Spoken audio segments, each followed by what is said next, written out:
बहुत सारे पैराग्राफ्स होंगे तो थोड़ा ध्यान देना होगा क्योंकि मैं पैराग्राफ को बच्चों पहले पूरे तरीके से पढ़ूंगी। स्टेट जनरल एक बॉडी बनी थी एक्टिव सिटीजन्स की। एक्टिव सिटीजन्स मतलब जो लोग वोट दे सकते थे। The most stirring of all was the demand to abolish the salt tax. Salt was something consumed by the rich and the poor alike. Hello everyone, स्वागत है आप सभी का आज के हमारे इस सेशन में। बच्चों, this is your SST educator Ujjwala पुंज और आज मैं लेकर आ गई हूँ हिस्ट्री से कुछ टॉप केस बेस्ड क्वेश्चंस जो कि हम लोग आज की क्लास में पढ़ने वाले हैं, समझने वाले हैं, अटेम्प्ट भी करने वाले हैं। तो बच्चों, आप सभी को पता है कि आपके एग्जाम्स के अंदर केस बेस्ड क्वेश्चंस का कितना अहम रोल है। एंड पता है, मेरे हिसाब से case based questions are just like the comprehension that you actually attempt in your English exams. जैसे इंग्लिश के पेपर के अंदर होता है ना, वो जो रीडिंग सेक्शन होता है, तुम एक बड़ा सा पैराग्राफ पढ़ते हो, फिर उससे रिलेटेड क्वेश्चंस आते हैं जो कि तुमको लिखने होते हैं। बट आई थिंक एसएसटी में हल्का फुल्का फर्क केस बेस्ड में बस इसी बात का आता है कि तुमको थोड़ा बहुत चैप्टर नॉलेज होनी चाहिए, तो फिर तुम और अच्छे से केस बेस्ड को अटेम्प्ट कर लेते हो। इंग्लिश में तो अनसीन पैसेज होता है, एसएसटी में अनसीन नहीं है। तुमने वो चीज़ ऑलरेडी पढ़ी होगी, ऑलरेडी उसको देख रखा होगा, ऑलरेडी तुमको उसके बारे में पता होगा। बट तो फिर आसान है बल्कि हमारे लिए, है ना। तो आसान है क्योंकि हमने चैप्टर भी पढ़ रखा होगा, हमने उस चीज़ को भी पढ़ रखा होगा, और जब हम एग्जाम के अंदर बैठेंगे और हम इन क्वेश्चंस को अटेम्प्ट करने की कोशिश करेंगे तो हमें ज़्यादा डिफिकल्टी होगी भी नहीं, क्योंकि हमें कहीं ना कहीं उस पैराग्राफ में से आंसर्स को लिखना होता है। और अगर पैराग्राफ में से ना भी हो आंसर्स तो यार हमको पता ही होगा, अगर हमने चैप्टर पढ़ा होगा, कि क्या आंसर हमको लिखना है। ठीक है, तो चलिए अभी ज़्यादा उस चीज़ पे वो नहीं करते हैं, फटाफट से आज के अपने सेशन को, अपनी इस क्लास को चालू करते हैं बच्चों, जहाँ पर हम लोग हिस्ट्री के जो हमारे 2 चैप्टर्स हैं। कौन से 2 चैप्टर्स हैं मैं आपको पहले ही बता देती हूँ। तो हमारे हिस्ट्री के जो 2 चैप्टर्स हैं, सबसे पहला चैप्टर जिसको हम आज की क्लास में कवर करेंगे वो होगा rise of nationalism. Rise of nationalism in Europe. और उसके बाद जो नेक्स्ट चैप्टर हम लोग कवर करेंगे वो होगा नेशनलिज्म इन इंडिया।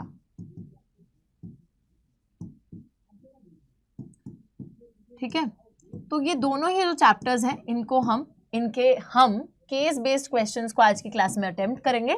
बहुत सारे पैराग्राफ्स होंगे तो थोड़ा ध्यान देना होगा क्योंकि मैं पैराग्राफ को बच्चों पहले पूरे तरीके से पढ़ूंगी। ठीक है, पैराग्राफ को पूरे तरीके से पढ़ा जाएगा, उसके बाद जो है मैं उसके क्वेश्चंस को पढ़ूंगी, फिर ढंग से उसके आंसर्स को हम लोग देखेंगे। सो थोड़ा बहुत पेशेंस जो है आप लोगों को भी बरतना होगा। टोटल हम लोग 10 क्वेश्चंस अटेम्प्ट करने वाले हैं, 10 केस बेस्ड क्वेश्चंस को हम लोग अटेम्प्ट करेंगे। सो लेट्स स्टार्ट, फटाफट से फर्स्ट क्वेश्चन पे अपने आ जाते हैं। What is the first question? Let's look at it, let's read it. It is said of passive resistance that it is the weapon of the weak, but the power which is the subject of this article can be used only by the strong. This power is not passive resistance. Indeed, it calls for intense activity. The movement in South Africa was not passive but active. Satyagraha is not physical force. A satyagrahi does not inflict pain on the adversary. He does not seek his destruction. In the use of satyagraha, there is no ill will whatever. Satyagraha is pure soul force. Truth is the very substance of the soul, and that is why this force is called satyagraha. तो बच्चों, यहाँ पर आपको एक clear idea तो मिल ही गया होगा। मैंने इतना ज़्यादा रीड करा है अभी तक, अगर हमने क्वेश्चन पढ़ लिया है तो सबसे पहले तो वी नीड टू डिकोड कि यार ये कौन सा चैप्टर है।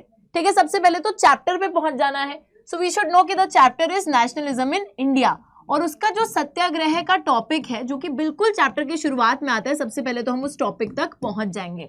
अब हमें पता है कि यार सत्याग्रह असल में था क्या।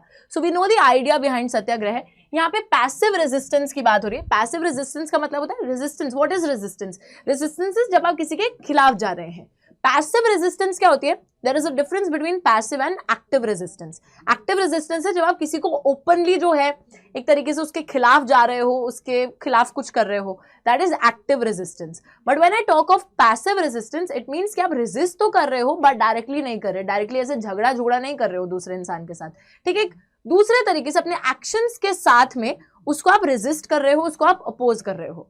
तो यहाँ पे बोला जा रहा है passive resistance is not a weapon of the weak but the power which is the subject can be use by the strong. तो यहाँ बोला जा रहा है कि यार ऐसा नहीं है कि अगर आप, हम क्या मानते हैं ज्यादातर कि जो इंसान बहुत स्ट्रांग है, जो इंसान बहुत एक तरीके से अपने आप को दिखाना चाहता है, अगर आप अपनी पावर दिखाना चाहते हो तो वो कैसे दिखेगी?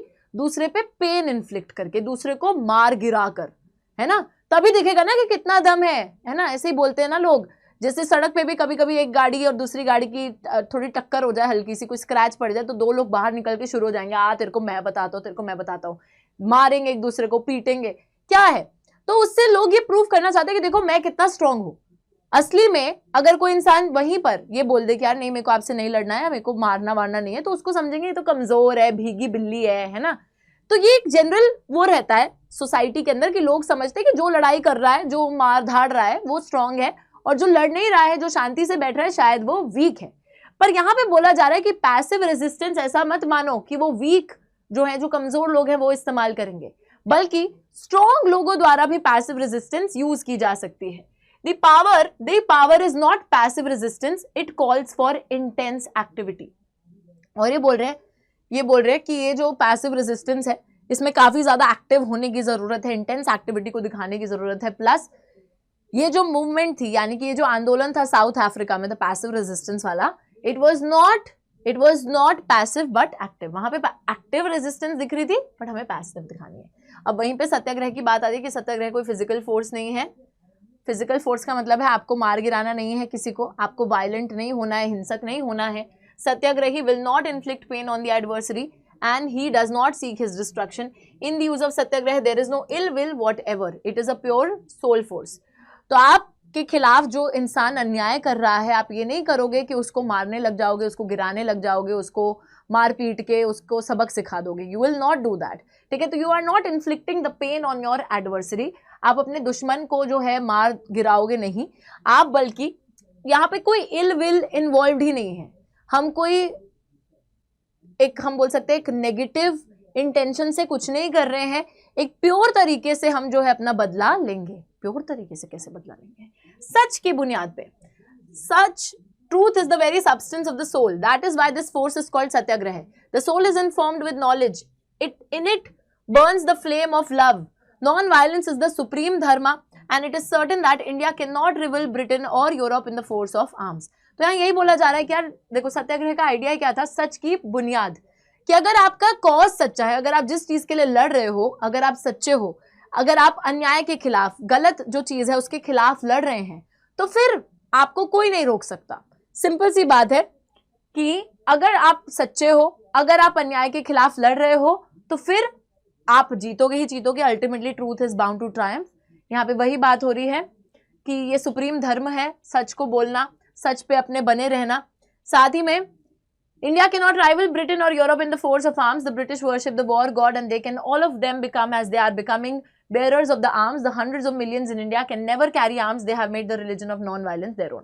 और वही बोला जा रहा है कि इंडिया जो है ब्रिटेन के साथ इस बेसिस पे नहीं लड़ेगा, हथियारों के बेसिस पे नहीं लड़ेगा। ब्रिटिशर्स वॉर गॉड को पूजा करते हैं, मतलब ब्रिटिशर्स जो है अपने आर्म्स, हथियारों का इस्तेमाल करने में विश्वास रखते हैं। बट इंडियंस ऐसे नहीं है, इंडियंस ये सब नहीं करेंगे, और हम लोग कभी भी आर्म्स कैरी नहीं करेंगे, हम लोग कभी भी हथियार कैरी नहीं करेंगे, और हम लोगों ने नॉन वायलेंस, अहिंसा को ही अपना धर्म बना लिया है। तो बेसिकली पूरे सत्याग्रह की बात हो रही है बच्चों। अब इसके बेसिस पे देखो क्वेश्चंस कैसे, ऐसे ही हमें समझना पड़ेगा। सबसे पहले बोला जा रहा है, why did Gandhi ji consider non violence as supreme dharma? Gandhi जी ने नॉन वायलेंस को सुप्रीम धर्म क्यों माना है, सबसे ऊंचा धर्म क्यों देखा है नॉन वायलेंस, अहिंसा को? तो इसका आंसर क्या है? Gandhi ji adopted non-violence as a philosophy and as an ideal way of life. According to him, philosophy of non-violence is not a weapon of the weak, but it is a weapon which can be tried by all. तो बच्चों, गांधी जी ने, अब यहाँ पर आप paragraph से लेकर लिख सकते हो कि गांधी जी के हिसाब से non violence is an ideal way of life. जिस तरीके से आपको जिंदगी जीनी चाहिए, that should be non violent. और उनके हिसाब से नॉन वायलेंस की जो फिलॉसफी है वो एक वेपन ऑफ द वीक नहीं है। Do not consider non violence कि आप डर गए हो, दूसरे ने आपको डरा दिया है, इसलिए यू आर बीइंग शांत and non violent and all. So it's not a weapon of the weak. ये एक कमजोर इंसान का हथियार नहीं है, बल्कि एक ऐसा वेपन है जो कि सब इस्तेमाल कर सकते हैं, सब ट्राई करके देख सकते हैं। Next question is, how was Gandhian Satyagraha taken by the people who believed in his philosophy? तो यहाँ पे लिखा जा रहा है सत्याग्रही, हाँ, गांधीयन सत्याग्रह उन लोगों द्वारा कैसे परसीव किया जाता है जो कि गांधी जी की फिलॉसफी में विश्वास रखते थे। तो जो भी इंसान अपने आप को सत्याग्रही मानेगा, वो अपने एडवर्सरी, ये वही पैराग्राफ में लिखा था कि a satyagrahi does not inflict pain on the adversary but does not seek his destruction. In the use of Satyagraha there is no ill will. गलत मकसद के साथ आप नहीं लड़ रहे हो, ना ही आप अपने दुश्मन के खिलाफ जो है हिंसक होगे, तो आप बिल्कुल शांत स्वभाव के रहोगे। आपको जो है दूसरे की तरह नहीं बनना है। सबसे पहली बात तो अगर दूसरा जो है मार धाड़ भी रहा है, हिंसक हो रहा है, आपको हिंसक नहीं होना, ठीक है। तो फर्स्ट ऑफ ऑल आपको अहिंसा में मानना है, आपको अपने दुश्मन को मार गिराना नहीं है, उसके साथ हिंसक नहीं होना है, ठीक है। उसके डिस्ट्रक्शन, आपको उसको डिस्ट्रॉय होते हुए नहीं देखना है, ठीक है। वो सब खात्मा करने की इंटेंशन से नहीं जाना है, बल्कि आप हमेशा जो है सत्याग्रही का मकसद यही होता है कि वो अपने जो एडवर्सरी है, यानी कि जो दुश्मन है, उस इंसान को ये रियलाइज करवाए कि वो गलत है। तो कभी भी आप किसी गलत हीन भावना से दूसरे के साथ नहीं जा रहे हो या दूसरे के ऊपर इन्फ्लिक्ट नहीं करोगे पेन को, बल्कि आप सिर्फ दूसरे इंसान को ये रियलाइज करवा रहे हो कि भाई तू गलत है और तुझे ये रियलाइज होना चाहिए कि what you are doing is definitely wrong, ठीक है।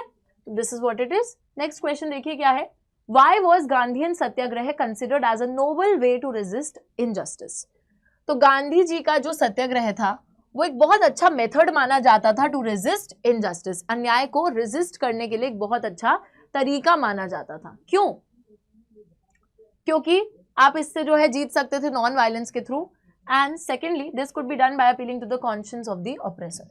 अब बच्चों, अगर आप लोगों को सत्याग्रह का पूरा आइडिया पता होगा तो आप यहाँ पे 2-3 पॉइंटर्स उसी के बारे में लिख सकते हो कि गांधी जी का जो तरीका था सत्याग्रह का, वो एक अच्छा तरीका कैसे माना जाता था अन्याय के खिलाफ लड़ने के लिए। क्योंकि सबसे पहले तो यहाँ पर बिना हिंसक हुए नॉन वायलेंस के थ्रू आप लड़ाई जीत सकते हो, और दूसरी चीज है कि कैसे जीत सकते हो, अपने ऑप्रेसर, जो इंसान आपके साथ शोषण कर रहा है, जो इंसान आपके साथ बुरा कर रहा है, जो एडवर्सरी है, जो आपका ऑप्रेसर है, उसकी कॉन्शियंस, उसकी जो अंतरात्मा है, उसको ये रियलाइज करवा के कि भाई तू गलत है, तो उसको ये रियलाइज करवा के आप इस लड़ाई को जीत सकते हो, ठीक है। So that is the Gandhian Satyagraha. People, including the oppressor, had to be persuaded to see the truth instead of being forced to accept the truth through the use of violence. तो आपको दूसरे को ये नहीं कि दो चपाड़े मार के, दो चपेड़े मार के ये नहीं रियलाइज करवाना कि भाई तुम गलत हो मैं सही हूँ, ठीक है। आप यहाँ पे उसकी कॉन्शियंस को अपील कर रहे हो, आप उसके अंतरात्मा को अपील कर रहे हो कि ताकि वो खुद से ये रियलाइज करे कि वो गलत है और आप सही हो, और आप सही के लिए लड़ रहे हो, और वो गलत है तो इसलिए उसको रुक जाना चाहिए, ठीक है। तो वो वाली चीज है, पूरा सत्याग्रह का आइडिया ही मेंशन है। आगे चल लेते हैं नेक्स्ट क्वेश्चन पर। नेक्स्ट क्वेश्चन क्या है, चलिए पढ़ते हैं बच्चों इस क्वेश्चन को। In 1848, Frederick Soru, who was a French artist, prepared a series of 4 prints visualizing his dream of a world made up of democratic and social republics, as he called them. As you would recall, the artists of the time of the French Revolution personified liberty as a female figure. Here you can recognize the torch of enlightenment she bears in one hand and the charter of the rights of man in the other. On the earth, in the foreground of the image, lie the shattered remains of the symbols of absolutist institutions. बच्चों, ये paragraph जो है फटाफट से इसको साथ साथ समझने की कोशिश हम लोग कर लेते हैं।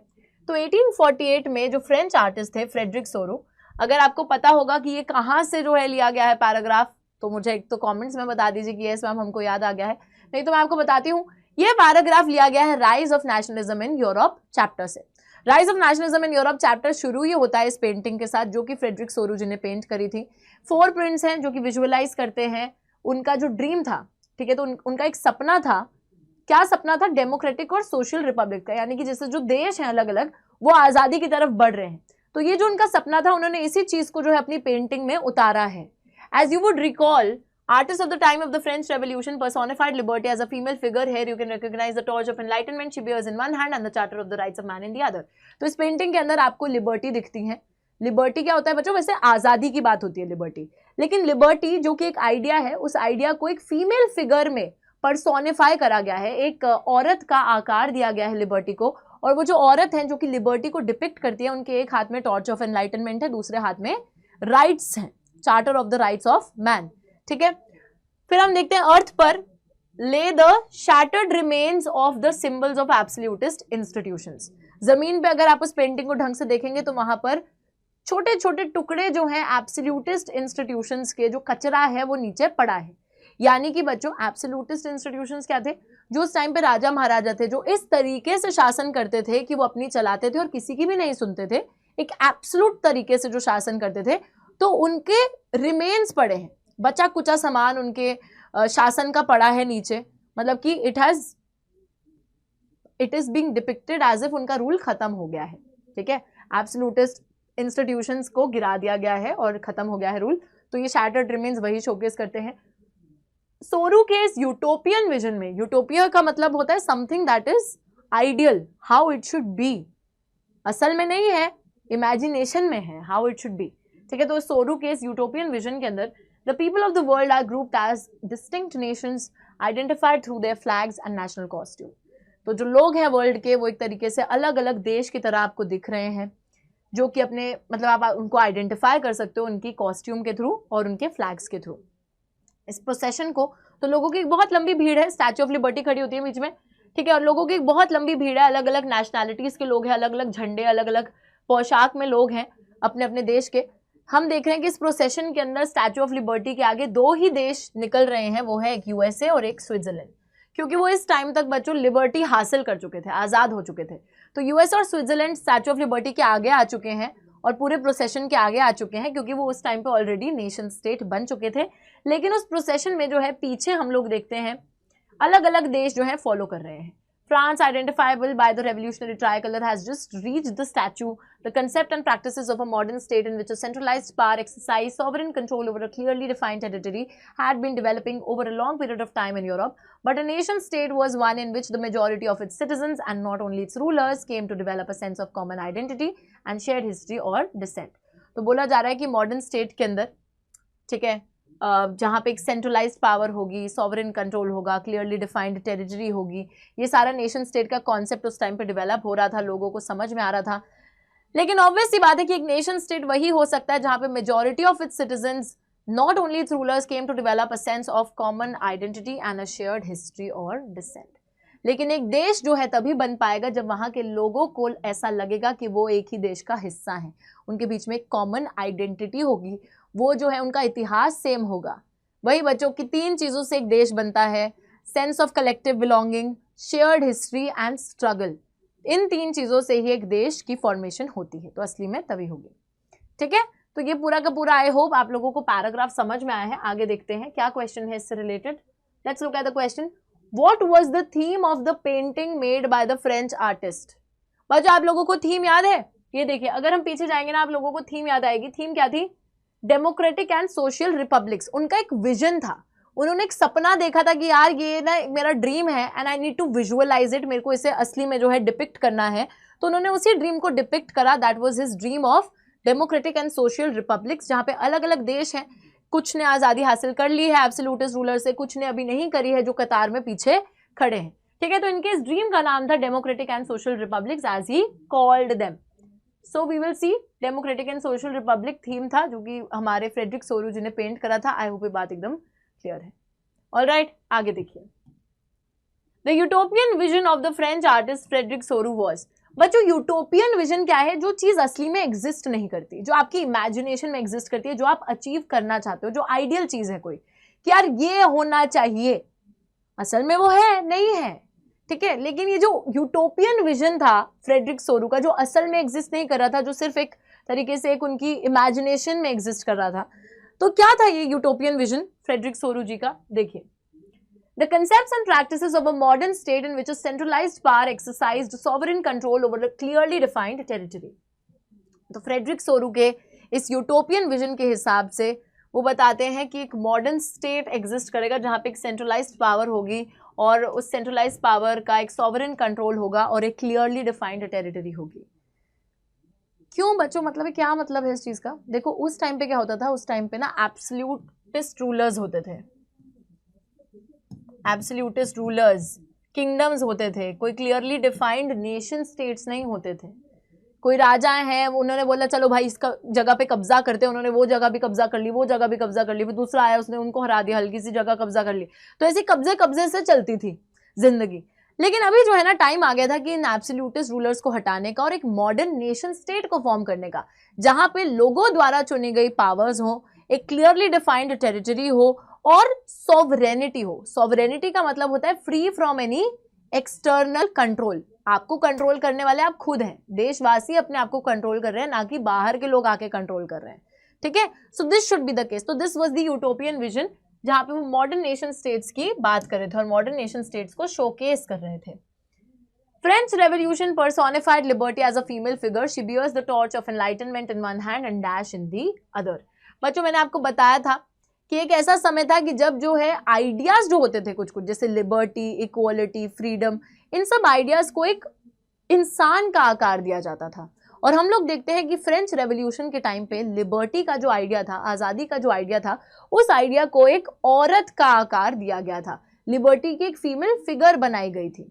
ठीक है, अब लिबर्टी की जो फीमेल फिगर थी उन्हीं को इस पेंटिंग में भी शोकेस किया जाता है। उनके एक हाथ में टॉर्च ऑफ एनलाइटनमेंट है और दूसरे हाथ में क्या था, charter of the rights of man, जिसमें जो है लोगों के अधिकार लिखे हैं। Charter of the rights of man एक हाथ में। अब ये देखो, राइट्स और एनलाइटनमेंट क्या है? एनलाइटनमेंट होता है जब आपको नॉलेज अटेन हो जाती है, जब आप समझदार हो गए हो, जब आपको समझ में आ गया कि यार ये जो एब्सोल्यूटिस्ट रूल चल रहा है इसका अंत करना पड़ेगा, नेशन स्टेट बनाने पड़ेंगे। और दूसरी चीज जो डिपिक्ट कर रही है charter of the rights of man, क्योंकि जब लोग राजा महाराजा के कंट्रोल में रहते थे, जब क्लियरली डिफाइंड टेरिटरीज नहीं होती थी, तो उस टाइम पे लोगों के पास कोई अधिकार भी नहीं होते थे। लेकिन अब क्योंकि लोग जो है एक तरीके से आजादी की तरफ जा रहे हैं, लोग लिबर्टी की तरफ जा रहे हैं, तो उनके पास अधिकार भी होने वाले हैं। तो तभी जो है वो लिबर्टी की जो हमारी फिगर है वो एक तरीके से वो charter of rights of man लेके खड़ी है। ठीक है, साथ में अपने आगे देखिए, तो दूसरे हाथ में उनके क्या है, charter of the rights of man. याद रखिएगा इस चीज को।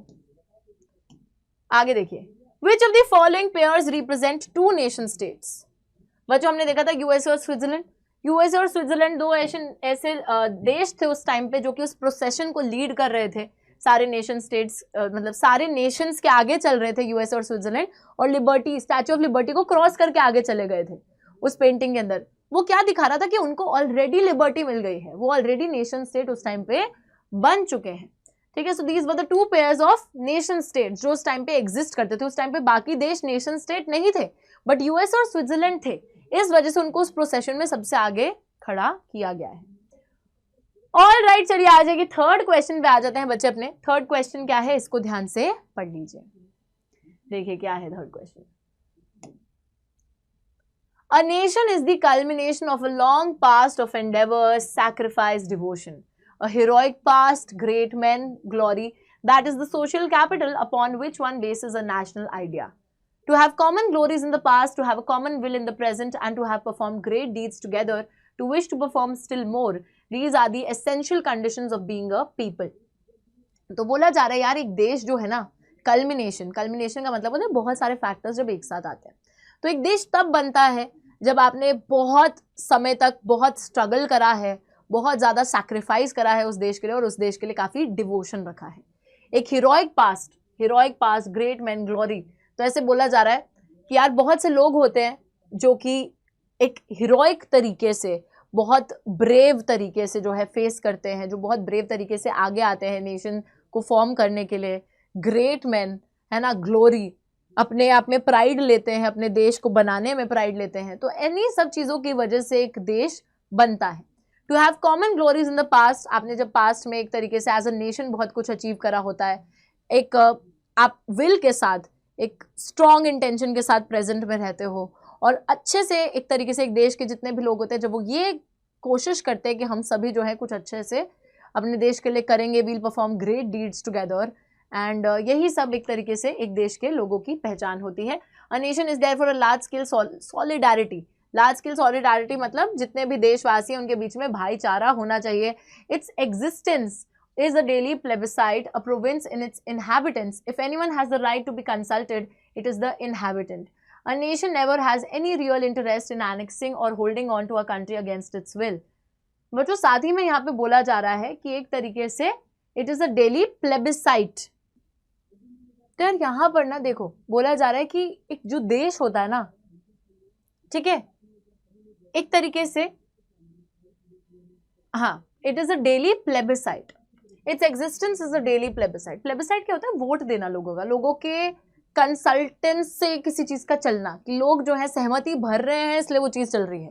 तो it is a daily plebiscite and a province in its inhabitants, if anyone has the right to be consulted, it is the inhabitant.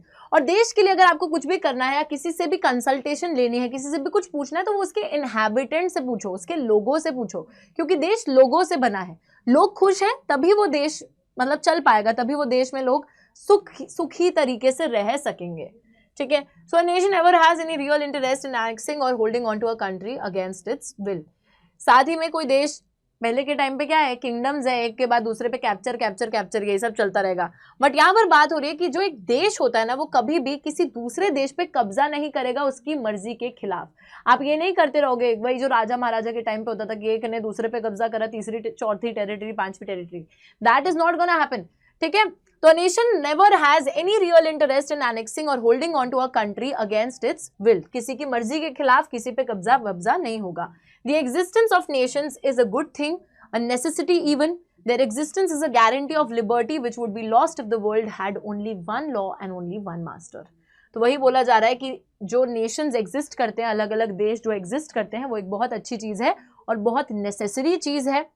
साथ ही में there existence is a guarantee of liberty which would be lost if the world had only one law and one master. बच्चों आप खुद से imagine करो, अगर पूरे वर्ल्ड में एक ही कानून चलता और अगर एक ही राजा होता तो किसी के पास कोई लिबर्टी ही नहीं होती, कोई ढंग से एक्सरसाइज ही नहीं कर पाता अपनी आज़ादी को, कोई ढंग से आज़ाद महसूस ही नहीं कर पाता। दैट इज़ द रीज़न कि नेशंस का existence is it self telling us कि वी हैव लिबर्टी, हमारे पास आज़ादी है क्योंकि देश एग्जिस्ट करते हैं। अगर देश लोगों की विल से एग्जिस्ट करते हैं तो लोगों को उनके खुद के लीडर्स हैं, रूलर्स हैं, जो कि उनको आज़ादी भी देंगे, ऑल ऑफ दैट। ठीक है, तो बेसिकली बात हो रही है। अब इससे रिलेटेड क्वेश्चंस को देखेंगे फटाफट से। अर्नस्ट रेनन कौन थे? अर्नस्ट रेनन बच्चों अगर आपने पढ़ा होगा अर्नस्ट रेनन के बारे में तो he was a French philosopher. इस वजह से चैप्टर को रीड करना काफ़ी ज़्यादा ज़रूरी है, क्योंकि अगर अभी कैसे कोई क्वेश्चन आ गया और आपको अर्नस्ट रेनन के बारे में नहीं पता है तो फिर आप क्या लिखोगे। अब देखिए ये जो है थोड़ा सा क्वेश्चन हट के आया, पैराग्राफ से थोड़ा सा हट के आया, कहीं पर अर्नस्ट रेनन का नाम मेंशन नहीं था पैराग्राफ के अंदर। ठीक है, तो इस वजह से you need to read the chapter fully, वो बात याद रखिएगा। नेक्स्ट है what is a nation. Nation क्या होता है? अ नेशन, देखो हमने लिखा था ना वहां पे, नेशन क्या है देखा था, अभी पढ़ा था। Culmination of long past of Endeavour, sacrifice, devotion, heroic men, heroic past, great men, glory, social capital upon which one bases a national idea। ठीक है, तो वहीं से पैराग्राफ से चुराया है। थर्ड क्वेश्चन है डिफाइन अ प्लेबिसाइड। प्लेबिसाइड क्या होता है? It is a direct vote. Direct vote होता है जिसमें सारे लोग एक रीजन के जो हैं वो किसी एक प्रपोजल को रिजेक्ट करते हैं या फिर एक्सेप्ट करते हैं। जैसे यार सिंपली प्लेबिसाइड का मतलब क्या होता है? एक डायरेक्ट वोट करना किसी एक डिसीजन को लेने के लिए। जैसे सपोज मैं, हमारी जो पूरी क्लास है, मैं सबको बच्चों को बिठाती हूँ, हम 40-50 बच्चे हैं, हम सब बैठ जाते हैं और मैं एक वोट लेती हूँ आप लोगों से। मैं बोलती हूँ यार परसों ना छुट्टी रखते हैं। ठीक है, अब कितने लोग उसको एक्सेप्ट करेंगे, कितने लोग उसको रिजेक्ट करेंगे, मैं सबसे वोट लूंगी और जो भी मैक्सिमम लोग बोलेंगे हम उस निर्णय पे आएंगे। मैम सब तो छुट्टी के लिए ही बोलेंगे, है ना? हाँ, तो भाई जो भी है, तो it's like a direct vote जहाँ पे आप किसी भी प्रपोजल को रिजेक्ट कर रहे हो या फिर एक्सेप्ट कर रहे हो। ठीक है, तो that is a plebiscite. Now next question 4 पे आ गए हैं बच्चे हम लोग। चलिए फटाफट से क्वेश्चन 4 को भी पढ़ लेते हैं, क्या बोल रहा है question. The first clear expression of nationalism came with the French Revolution in 1789। तो सबसे पहला जो क्लियर एक्सप्रेशन आया था फ्रेंच रेवोल्यूशन का, फ्रांस की क्रांति का सबसे पहला क्लियर एक्सप्रेशन कब आया था?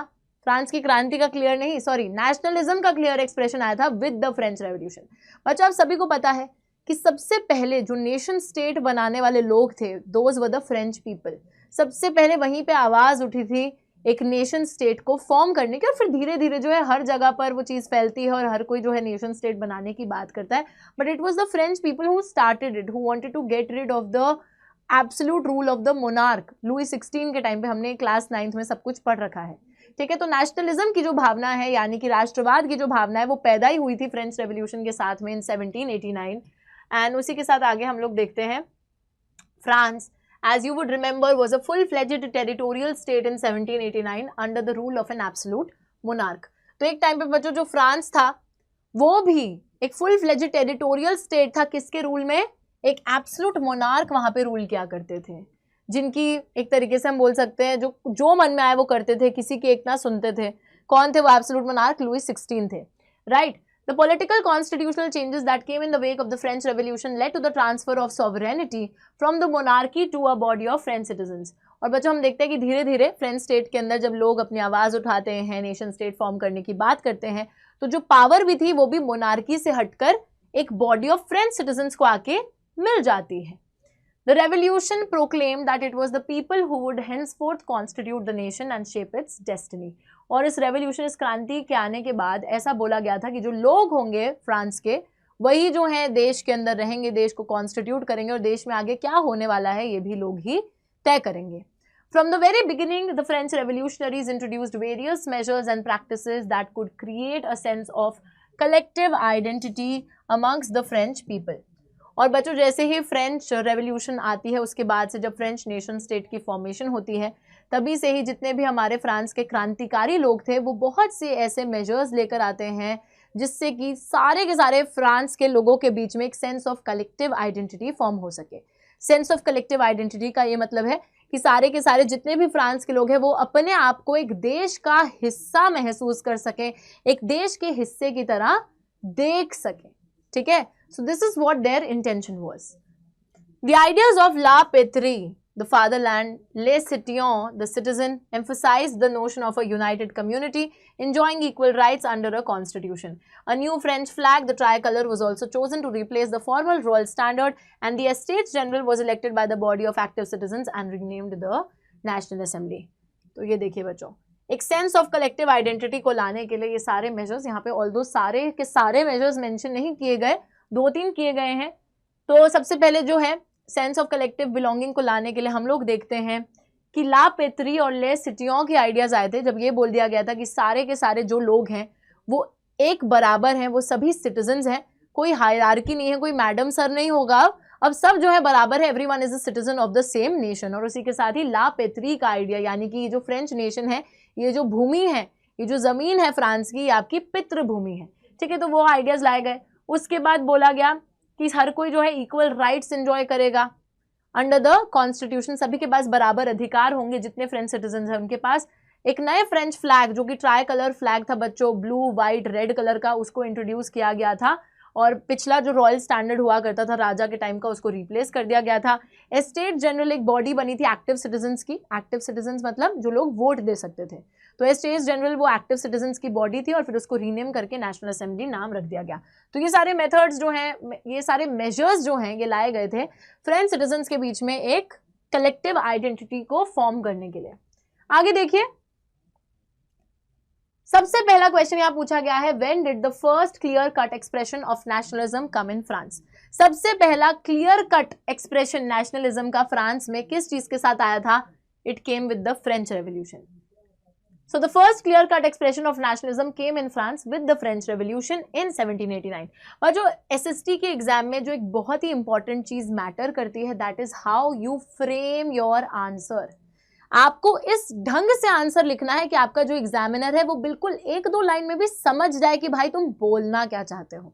Don't beat around the bush, come to the exact point that you need to answer and just do that. ठीक है, so first clear cut expression nationalism का फ्रांस में आता है with the French Revolution in 1789. Next question है, what was the situation of France before the French Revolution?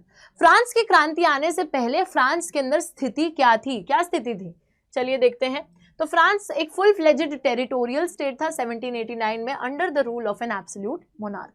Territorial state है, monarch ने जो भी जगह कैप्चर कर रखी थी बच्चों, एब्सोल्यूट मोनार्क थे, लुईस 16 थे, याद रखिएगा. एब्सोल्यूट मोनार्क का क्या मतलब है? एब्सोल्यूट रूल का क्या मतलब है? एब्सोल्यूट मोनार्क का मतलब है एक ऐसा व्यक्ति जो कि बिना किसी रिस्ट्रिक्शंस के, बिना किसी पाबंदियों के रूल करता है, जिसके रूल पे कोई रुकावट नहीं है, जो कि किसी की बात नहीं सुन रहा है, एक नहीं सुन रहा है और बस रूल किए जा रहा है. ठीक है, तो एक एब्सोल्यूट मोनार्क के रूल में थी, फ्रेंच नेशन रूल में था, फिर बाद में नेशन स्टेट बना. What steps did the French revolutionaries take to create a sense of collective identity? अब बच्चों यहाँ पर ना ध्यान दीजिए, आप लोगों को बहुत सारी चीज़ें पता होंगी. सेंस ऑफ कलेक्टिव आइडेंटिटी कैसे क्रिएट हुआ फ्रांस में, ये सब आपको पता होगा, लेकिन जितना हमें पैराग्राफ में दिया गया है हम सिर्फ और सिर्फ उतना ही लिखेंगे, हम ज़रूरत से ज़्यादा नहीं लिखेंगे. ऑलराइट, तो यहाँ पर हम देखते हैं क्या क्या लिखा था. नया फ्रेंच फ्लैग लाया गया था ट्राई कलर और पिछले फॉर्मर स्टैंडर्ड को रिप्लेस कर दिया गया था. उसी के साथ हम देखते हैं states general elected body of active citizens को रीनेम करके नेशनल असेंबली लिख दिया गया था. ठीक है, और उसी के साथ हाँ यहाँ पर आप वो भी ऐड कर सकते हो, ला पेत्री ले सिटियों का जो आइडिया था वो सब भी आप ऐड कर सकते हैं इसी पर्टिकुलर क्वेश्चन में. ठीक है, क्योंकि वो सब लिखा हुआ है. अगर हम पैराग्राफ को ढंग से देखेंगे अपने तो ये सब लिखा हुआ है, यहाँ से यहाँ लेके यहाँ तक. ला पेत्री ले सिटियों, उसके बाद हम लोग देखते हैं सभी को equal rights under common constitution, French flag, estates general, everything is written. So ये 3-4 पॉइंट्स आप इंक्लूड कर सकते हो इस पर्टिकुलर आंसर के अंदर, जो कि पैराग्राफ में ही दे रखे हैं। नेक्स्ट क्वेश्चन पे आते हैं, जो कि है क्वेश्चन नंबर 5। चलिए बच्चे, अब हम क्वेश्चन नंबर 5 को अटेम्प्ट करते हैं और देखते हैं कि यहाँ पर क्या लिखा है। Question number 5, okay, so this is something very very familiar. Question number 5 के अंदर बच्चों मेरे को एक नाम दिखा है जो कि काफी ज्यादा फेमिलियर है।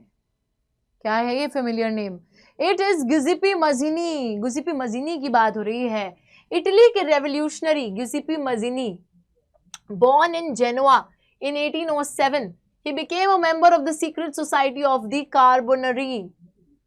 तो बच्चों, इटली के क्रांतिकारी गिउसेप्पे मजीनी का जन्म हुआ था जेनोआ में 1807 में, और फिर ये कार्बोनरी सीक्रेट सोसाइटी के मेंबर बन जाते हैं। As a young man of 24, he was sent into exile in 1831 for attempting a revolution in Liguria। बच्चों, इनके बारे में बताया जा रहा है कि ये मात्र 24 साल के थे और उस टाइम पे इन्होंने ना अटेम्प्ट करा था, कोशिश करी थी लिगुएरिया जो जगह थी वहां पे क्रांति लाने की, लेकिन इस चक्कर में पकड़े गए ये और इनको एग्जाइल यानी कि देश निकाला दे दिया जाता है इन 1831। He subsequently founded 2 more underground societies, 2 और सीक्रेट सोसाइटीज इन्होंने खुद से बनाई थी। सबसे पहली थी यंग इटली इन मर्सेल्स, और दूसरी सोसाइटी जो इन्होंने फॉर्म करी थी that was young Europe in burn, whose members were like-minded young men from Poland, France, Italy and the German states। तो इन underground societies and secret societies के मेंबर्स कौन थे? These were the like-minded young men, बहुत से लोग जिनकी सोच भी एक जैसी थी। पोलैंड, फ्रांस, इटली, जर्मन, मतलब बच्चों जो सारे रेवोल्यूशन में विश्वास रख रहे थे इस टाइम पे, जो कि एब्सोल्यूट इंस्टीट्यूशंस के खिलाफ थे, जो कि रेवोल्यूशन लाना चाहते थे। तो these were the like minded young man उस टाइम पे, जिन्होंने इन सीक्रेट सोसाइटीज को ज्वाइन भी करा था मजीनी जी की। Mazzini believed that God had intended nations to be the natural units of mankind. बहुत ही ज्यादा इंपॉर्टेंट है ये, और ये सिर्फ इस केस बेस्ड में तो लिखा है, बट मैं वैसे भी ये लाइन हमेशा बच्चों को बताती हूँ, this is very very important. God had intended nations to be the natural units of mankind. Italy could not continue to be a patchwork of the small states and kingdoms. It had to be forged into a single unified republic within a wider alliance of nations. This unification alone could be the basis of the Italian liberty. तो बच्चों basically ये सब बातें छोड़ दो और मेरी बात को सुनो। मजीनी बोलते थे कि भगवान भी यही चाहते हैं कि जो नेशंस है वो नेचुरल यूनिट्स ऑफ मैनकाइंड होने चाहिए। नेचुरल यूनिट्स यानी कि उसमें कोई शक ही नहीं है कि जो एक जैसे लोग हैं वो एक देश का हिस्सा होकर रहने चाहिए। भगवान भी यही चाहता है, भगवान ने भी यही चाहकर हमको जो है धरती पे भेजा है। तो इसी वजह से जो इटली उस टाइम पे काफी छोटे छोटे हिस्सों में बटा हुआ है, it can not continue to be like that, and उसको किसी ना किसी तरीके से हमें जो है मर्ज करवा के एक नेशन स्टेट का आकार देना ही पड़ेगा। अगर बच्चों आप लोगों को पता है, हम लोगों ने जब इटली की बात करी थी, सो वी डेफिनेटली नो कि इटली जो है बहुत अलग अलग पार्ट्स में डिवाइडेड था। जैसे हम लोग देखते हैं कि एक प्रिंसली स्टेट था किंगडम ऑफ सार्डिनिया पिडमोंट, जहां पर इटली के किंग रहा करते थे। कौन से किंग थे वो? Victor Emmanuel II। ठीक है, उसी के साथ साथ साइड में अगर हम देखें northern Italy, central Italy, south Italy, 3 और जो है एक तरीके से हम हिस्से बता सकते हैं। नॉर्दर्न इटली में ऑस्ट्रियन हैब्सबर्ग रूलर्स थे, सेंट्रल इटली के अंदर पोप रूल कर रहे थे, सदर्न इटली के अंदर bourbon Kings of the Spain, जिसको हम लोग क्या बोलते थे? किंगडम ऑफ द 2 सिसिलीज उस जगह को बोला जाता था। वहां पे bourbon Kings of the Spain rule कर रहे थे। तो इस तरीके से इटली बहुत ज्यादा बटा हुआ था। अब ऐसी इटली वो कह रहे हैं कि स्मॉल ऐसे पैचवर्क की तरह, छोटे छोटे टुकड़ों की तरह नहीं बटा रह सकता है, हमें जो है एक तरीके से इसको मर्ज कराना पड़ेगा, एक तरीके से इसको जोड़ना पड़ेगा और एक इटालियन नेशन हम लोगों को फॉर्म करना पड़ेगा। ठीक है, that is what we need to do. Mazzini's relentless opposition to monarchy and his vision of democratic republics frightened the conservatives। मजीनी जी का जो ऑपोजिशन था मोनार्की के टूवर्ड्स, मोनार्क्स के टूवर्ड्स, जहां पर मजीनी एक तरीके से बच्चों बहुत ज्यादा जो कंजर्वेटिव्स थे, कंजर्वेटिव्स कौन थे अगर आपको याद हो? देखो मजीनी खुद जो है, मजीनी खुद एक रेवोल्यूशनरी है। ठीक है, मजीनी खुद क्या कौन है? एक रेवोल्यूशनरी है। और अगर हम बात करें यहां पर तो हाँ, मेटर्निच जो है, मेटर्निच जो है बच्चों वो एक कंजर्वेटिव थे। ठीक है, और आप सभी को पता है रेवोल्यूशनरी वो लोग हैं जो कि छुटकारा पाना चाहते थे मोनार्की वगैरह से, जो कि क्रांति लाना चाहते थे, जो कि नेशन स्टेट बनाना चाहते थे, और बिल्कुल उल्टी आइडियोलॉजी के, उल्टी विचारधारा के लोग थे कंजर्वेटिव्स, जो कि ट्रेडिशनल ऑर्डर को रिस्टोर करना चाहते थे, जो कि चाहते थे कि यार जैसे चल रहा है वैसे ही चलता रहे, जैसे मोनार्की है, सब कुछ है, ट्रेडिशनल इंस्टीट्यूशंस, हायरार्की, सोसाइटी, सब वैसी चीजें चलती रहे। अब यहाँ पर ये दोनों बिल्कुल ऑपोजिट ग्रुप्स को बिलोंग करते हैं। इस वजह से जब बच्चों मजीनी एक ऐसे रेवोल्यूशनरी थे, अंडरग्राउंड सोसाइटीज निकाल रहे थे, लोगों को ट्रेनिंग दे रहे थे, रेवोल्यूशनरीज को रेवोल्यूशन की बात कर रहे थे, ये सारी चीजें कर रहे थे, तो मेटर्निच जो है काफी डर जाते हैं उनसे, ठीक है। और इसी वजह से हम लोग देखते हैं कि कंजर्वेटिव्स को काफी डर लगता है मजीनी और उनके आइडिया से और उनके विजन से, एंड मेटर्निच तभी जो है उनको डिस्क्राइब करते हैं as the most dangerous enemy of our social order. Metternich को लगता है कि मजीनी जो है बहुत ही खतरनाक इंसान है, और जो हमारा सामाजिक ऑर्डर अभी तक जैसा बना हुआ है उसको ये बिल्कुल हिला डालेंगे, उसको ये बिल्कुल नष्ट कर देंगे, कुछ तो गलत कर देंगे उस सोशल ऑर्डर के साथ, and that is what Mazzini believed, ठीक है, and that is what he called him also, कि भाई he is the most dangerous enemy of our social order. चलो आगे आ जाओ। यहाँ पर जब हम आगे आते हैं क्वेश्चन देख लेते हैं। Who was Giuseppe मजीनी? सभी को पता है कि वो एक इटालियन रेवोल्यूशनरी थे, ठीक है। इसके साथ साथ में आप जोड़ भी सकते हो यार कि he was born in Genoa in this year. Next question is who described Mazzini as the most dangerous enemy of our social order? So यहाँ पर हम अच्छे से फ्रेम करके लिखेंगे कि Metternich who was a conservative described Mazzini as the most dangerous enemy of our social order. अब इन्होंने कैसे लिखा है देखते हैं, सिर्फ मेटर्निच लिखा है। अच्छे से बच्चों एक लाइन में आंसर देना है, थोड़ा फुल सेंटेंस में आंसर देना है, ऐसे वन वर्ड आंसर नहीं देने, ठीक है। तो there should be no one word answers, याद रखिएगा। यहाँ पर सिर्फ जो है हमें रेफरेंस के लिए दिया गया है, हमें जो है पूरा सेंटेंस लिखना होगा। हम कैसे लिखेंगे कि it was Metternich who described Mazzini as the most dangerous enemy of our social order. चाहे हमें पता है कि यार आंसर एक ही वर्ड का है, बट क्वेश्चन से चुरा लो ना, फिर वो लाइन क्वेश्चन से चुरा के एटलीस्ट लिख दो, उसको पूरा कंप्लीट करके लिखो। Next is how was मजीनी involved in the unification of Italy? बच्चों यहाँ पर ना आप लिखोगे कि मजीनी का क्या रोल था। यहाँ पे बेसिकली हमको बताना है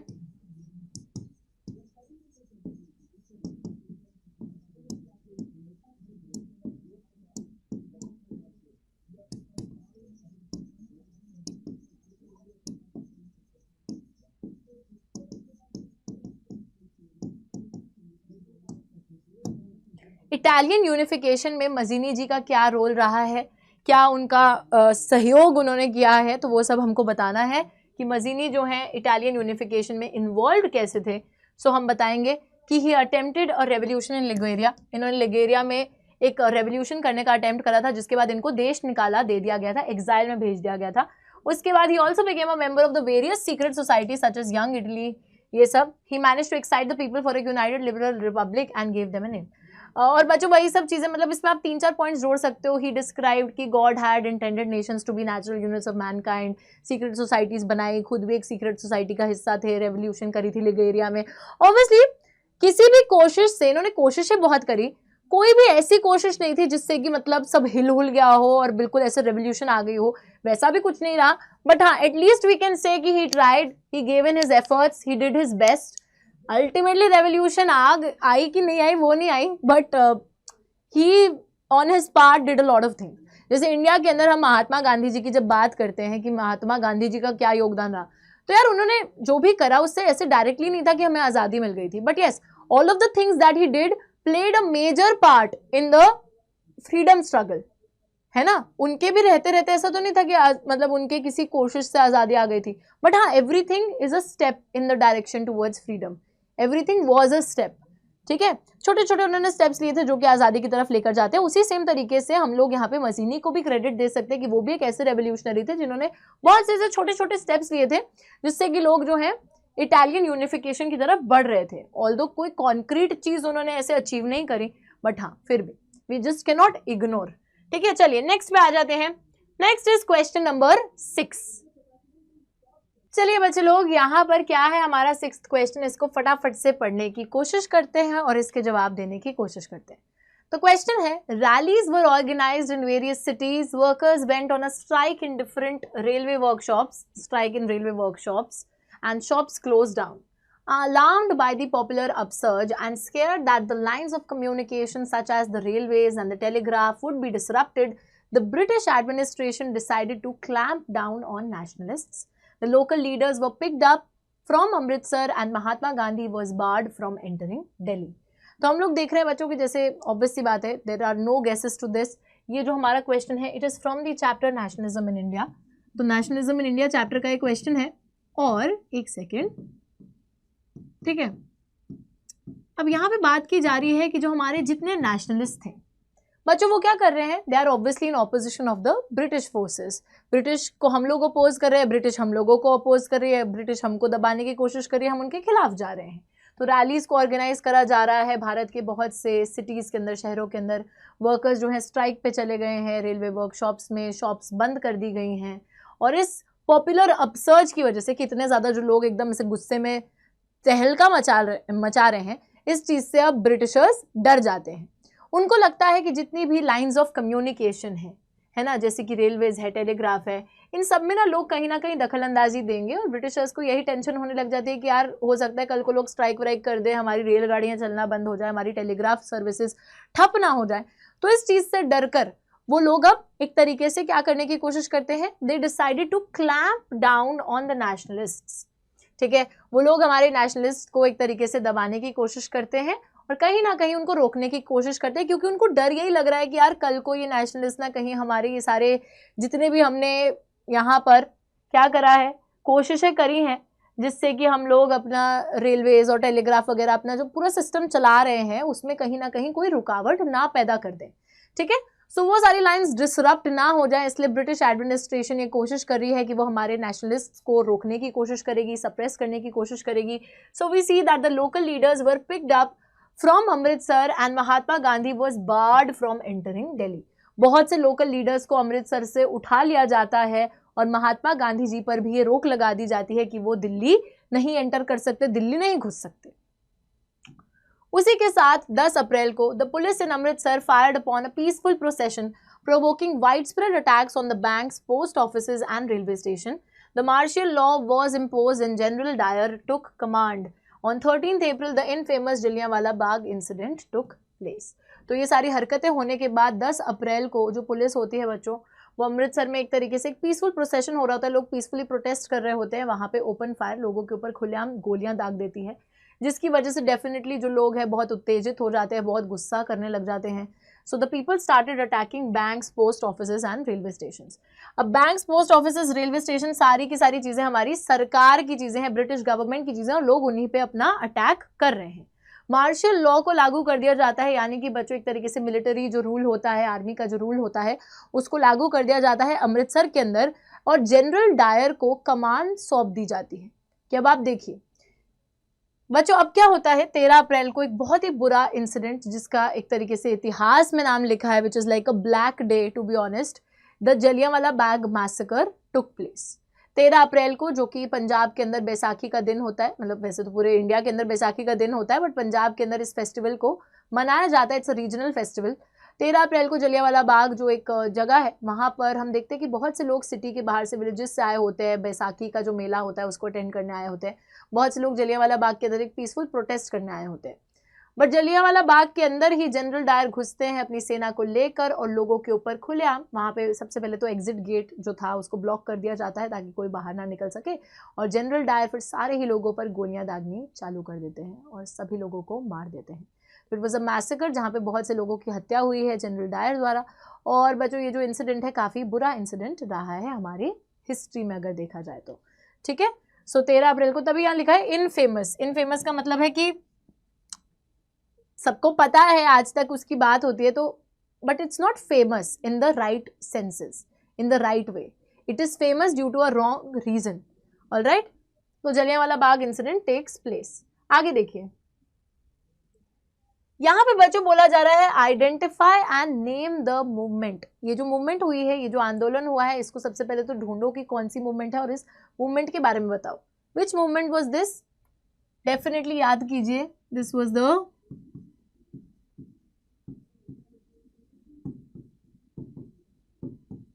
बच्चों, आप लोगों को याद होगा कि रॉलेट एक्ट जो थी, ये ब्रिटिश लेजिस्लेटिव काउंसिल द्वारा, इंपीरियल लेजिस्लेटिव काउंसिल द्वारा पास कर दी गई थी.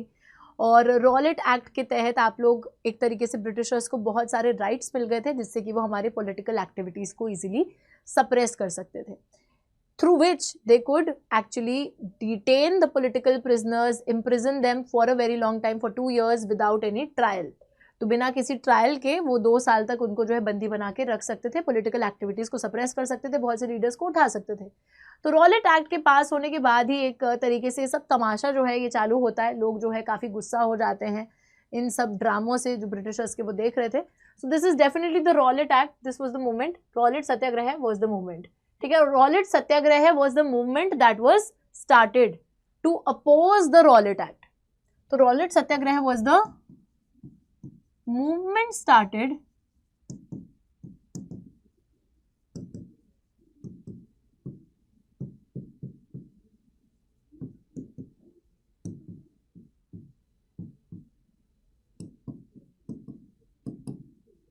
ठीक है। तो रॉलेट एक्ट के खिलाफ जिस आंदोलन को चालू करा गया था उसका नाम था रॉलेट सत्याग्रह। आई होप ये बात आप लोगों को याद रहेगी। तभी मैं बोलती हूँ कि यार देखो, अब ये पैराग्राफ तो इन्होंने दे दिया, केस बेस्ड क्वेश्चन तो दे दिया, हम हमेशा तक यही समझते रहते हैं कि यार केस बेस्ड क्वेश्चन में जो आंसर होगा ना वो पैराग्राफ से चुरा के लिख लेंगे, क्या ही टेंशन है। बट टिल द टाइम आप लोगों को उस पैराग्राफ का कॉन्टेक्स्ट नहीं पता होगा, आप नहीं लिख पाओगे। अब यहाँ पर ये पता होना बहुत ज़्यादा ज़रूरी था कि ये बात किस वजह से हुई थी, ये लड़ाइयाँ क्यों छिड़ी थी, लोग इतना ज़्यादा क्यों गुस्सा हो रहे थे, मार्शल लॉ क्यों लग रहा था, लड़ाई झगड़े दोनों ही साइड से क्यों हो रहे थे। सो knowing that is very very important. और अगर हमें अभी नहीं पता होता रॉलेट सत्याग्रह के बारे में तो हम इस क्वेश्चन का आंसर नहीं दे पाते। तभी मैं बार बार आप लोगों को याद दिला रही हूँ कि अगर हमें केस बेस्ड क्वेश्चंस को अच्छे से अटेम्प्ट करना है, so we need to actually deep dive into the whole thing, ठीक है। हमें जो है एक तरीके से बहुत ढंग से चीज़ों को पढ़ने की ज़रूरत है। Alright, next question is what was the prime reason behind the launch of the movement. हमारी जो मूवमेंट लॉन्च हुई थी रॉलेट सत्याग्रह की, इसके पीछे प्राइम रीजन क्या था? रॉलेट सत्याग्रह के पीछे रीजन क्या था? Rowlatt act. और रॉलेट एक्ट के लिए कौन सी मूवमेंट चालू हुई थी? रॉलेट सत्याग्रह, ठीक है। तो याद रखिएगा कि reason was the Rowlatt Act. Rowlatt Act की वजह से the people were angry, that is the reason they started the Rowlatt satyagraha which was to oppose the Rowlatt Act, और रीजन था मूवमेंट के पीछे Rowlatt Act. State any 2 provisions of the Rowlatt Act. अब बच्चों, अगर आप लोगों को रॉलेट एक्ट के बारे में नहीं पता होगा तो आप इस सवाल का जवाब नहीं दे पाएंगे। इस वजह से it is very very important to actually know about the Rowlatt Act. Okay, तो 2 प्रोविजंस रॉलेट एक्ट के बारे में हमको बतानी है। Basic objective of the act was to repress the political activities of the Indians, and the act allowed detention of the political prisoners without a trial for 2 years. ठीक है, तो सबसे पहली जो चीज रॉलेट एक्ट क्यों जो है रॉलेट एक्ट को क्यों लाया गया था, that was the first reason was to suppress the political activities of the Indian political leaders. Bharat में जितनी भी राजनीतिक गतिविधियां चल रही थी उनको दबाना था, ठीक है। इस वजह से रॉलेट एक्ट को लाया गया था। और दूसरी चीज, इस एक्ट से हमारे ब्रिटिशर्स को इनॉर्मस पावर्स मिल गई थी टू सप्रेस पॉलिटिकल एक्टिविटीज। कैसे? How? It allowed the detention of the political prisoners for 2 years without a trial. तो होता क्या है, वैसे जब कोई भी व्यक्ति होता है उसको एक तरीके से जब अरेस्ट करा जाता है तो अगर ढंग के रूप से अरेस्ट नहीं करा गया तो उसको रिहा कर दिया जाएगा। तो इसी वजह से कोई भी अरेस्टेड पर्सन को मजिस्ट्रेट के आगे पेश करना होता है within 24 hours of the persons arrest. But यहाँ पर वो ट्रायल ही नहीं होगा, मतलब कभी भी आपको जो है 2 साल तक आप ये प्रूव ही नहीं कर सकते कि you are innocent and you are not guilty. तो किसी भी पॉलिटिकल लीडर को उठाओ 2 साल तक जेल में डाल दो, वो प्रूव ही नहीं कर पाएगा कि वो इनोसेंट है, ठीक है। तो बिना किसी ट्रायल के आपको डिटेन कर लिया जाएगा। चलिए नेक्स्ट क्वेश्चन, 7th क्वेश्चन पर आ जाते हैं। फटाफट से इसको भी पढ़ लेते हैं कि what is it talking about. The movement started with the middle class participation in the cities. Thousands of students left the government-controlled schools and colleges. The headmasters and the teachers resigned, and the lawyers gave up their legal practices. The council elections were boycotted in most provinces except Madras, where the Justice Party, the party of the non-Brahmins, felt that entering the council was one way of gaining some power, something that usually only the Brahmins had access to. बच्चों, अब यहाँ पर ना आप लोग जब ये paragraph पढ़ रहे हो ना, अगर एग्जाम में ऐसा पैराग्राफ आता है तो यू शुड नो कि भाई ये पैराग्राफ कहाँ से उठाया है। सबसे पहले तो चैप्टर हमें पता है, chapter is nationalism in India. जब यहाँ पे मूवमेंट की बात हो रही है, कौन सी मूवमेंट थी? जिसमें सिटीज के अंदर, शहरों के अंदर मिडिल क्लास लोगों ने हिस्सा लिया था। बहुत से जो बच्चे थे वो सरकारी स्कूल छोड़कर आ गए थे, कॉलेज छोड़कर आ गए थे, बहुत से हेडमास्टर्स, टीचर्स ने अपनी नौकरियों से इस्तीफा दे दिया था, लॉयर्स ने अपनी लीगल प्रैक्टिसेस छोड़ दी थी, काउंसिल इलेक्शंस जो हैं हर जगह एक तरीके से बॉयकॉट हो गए थे, यानी कि उनका बहिष्कार हो गया था। तो people were not participating in the council elections in most provinces except Madras. तो सिर्फ मद्रास एक ऐसी जगह थी जहां पर लोग जो है पार्टिसिपेट कर रहे थे इन द काउंसिल इलेक्शंस। और मद्रास में भी इस वजह से पार्टिसिपेट किया जा रहा था क्योंकि मद्रास के अंदर एक पार्टी थी, पॉलिटिकल पार्टी, जिसका नाम था जस्टिस पार्टी। और जस्टिस पार्टी जो थी बच्चों, Justice Party was a party of the non Brahmins. तो जितने भी लोग जो ब्राह्मण नहीं थे उनकी पार्टी थी जस्टिस पार्टी। मद्रास में ये जस्टिस पार्टी थी। और जस्टिस पार्टी उस टाइम पे, क्योंकि they belong, the people in that party belong to the non Brahmins, उस टाइम पे कास्ट सिस्टम बहुत ज़्यादा प्रेवलेंट था। तो उन लोगों को लगा कि यार हमारे कास्ट ग्रुप के लिए एक तरीके से पावर, पॉलिटिकल पावर रीगेन करना is very very important. Regain क्या, गेन करना इज़ वेरी वेरी इंपॉर्टेंट, ठीक है, क्योंकि तब तक सिर्फ ब्राह्मण्स के पास सारी पावर हुआ करती थी। तो इस वजह से इन लोगों ने इलेक्शंस को बॉयकॉट नहीं करा एंड दे सेड कि we will take part in the elections. Alright, so ये सब चीज़ हो रही थी। उसके बाद नेक्स्ट चीज़ हम देखते हैं, foreign goods were boycotted, the liquor shops were picketed and the foreign cloth was burnt in huge bonfires. The import of foreign cloth halved between 1921 and 1922, its value dropping from 102 crore to 57 crore. तो बच्चों ये जो movement है, सबसे पहली बात तो ये मूवमेंट कौन सी थी, हाँ मैं तब से तुमसे ये पूछ रही हूँ, दिस मूवमेंट वाज द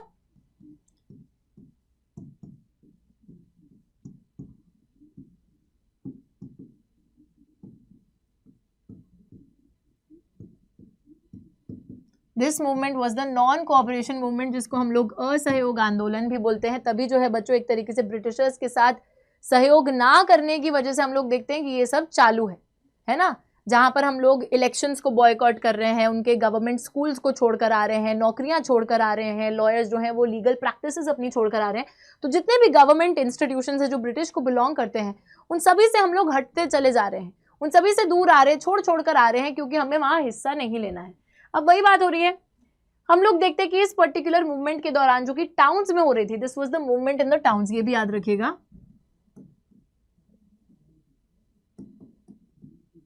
शहरों के अंदर जो मूवमेंट चल रही थी उसकी बात की जा रही है इस पैराग्राफ में।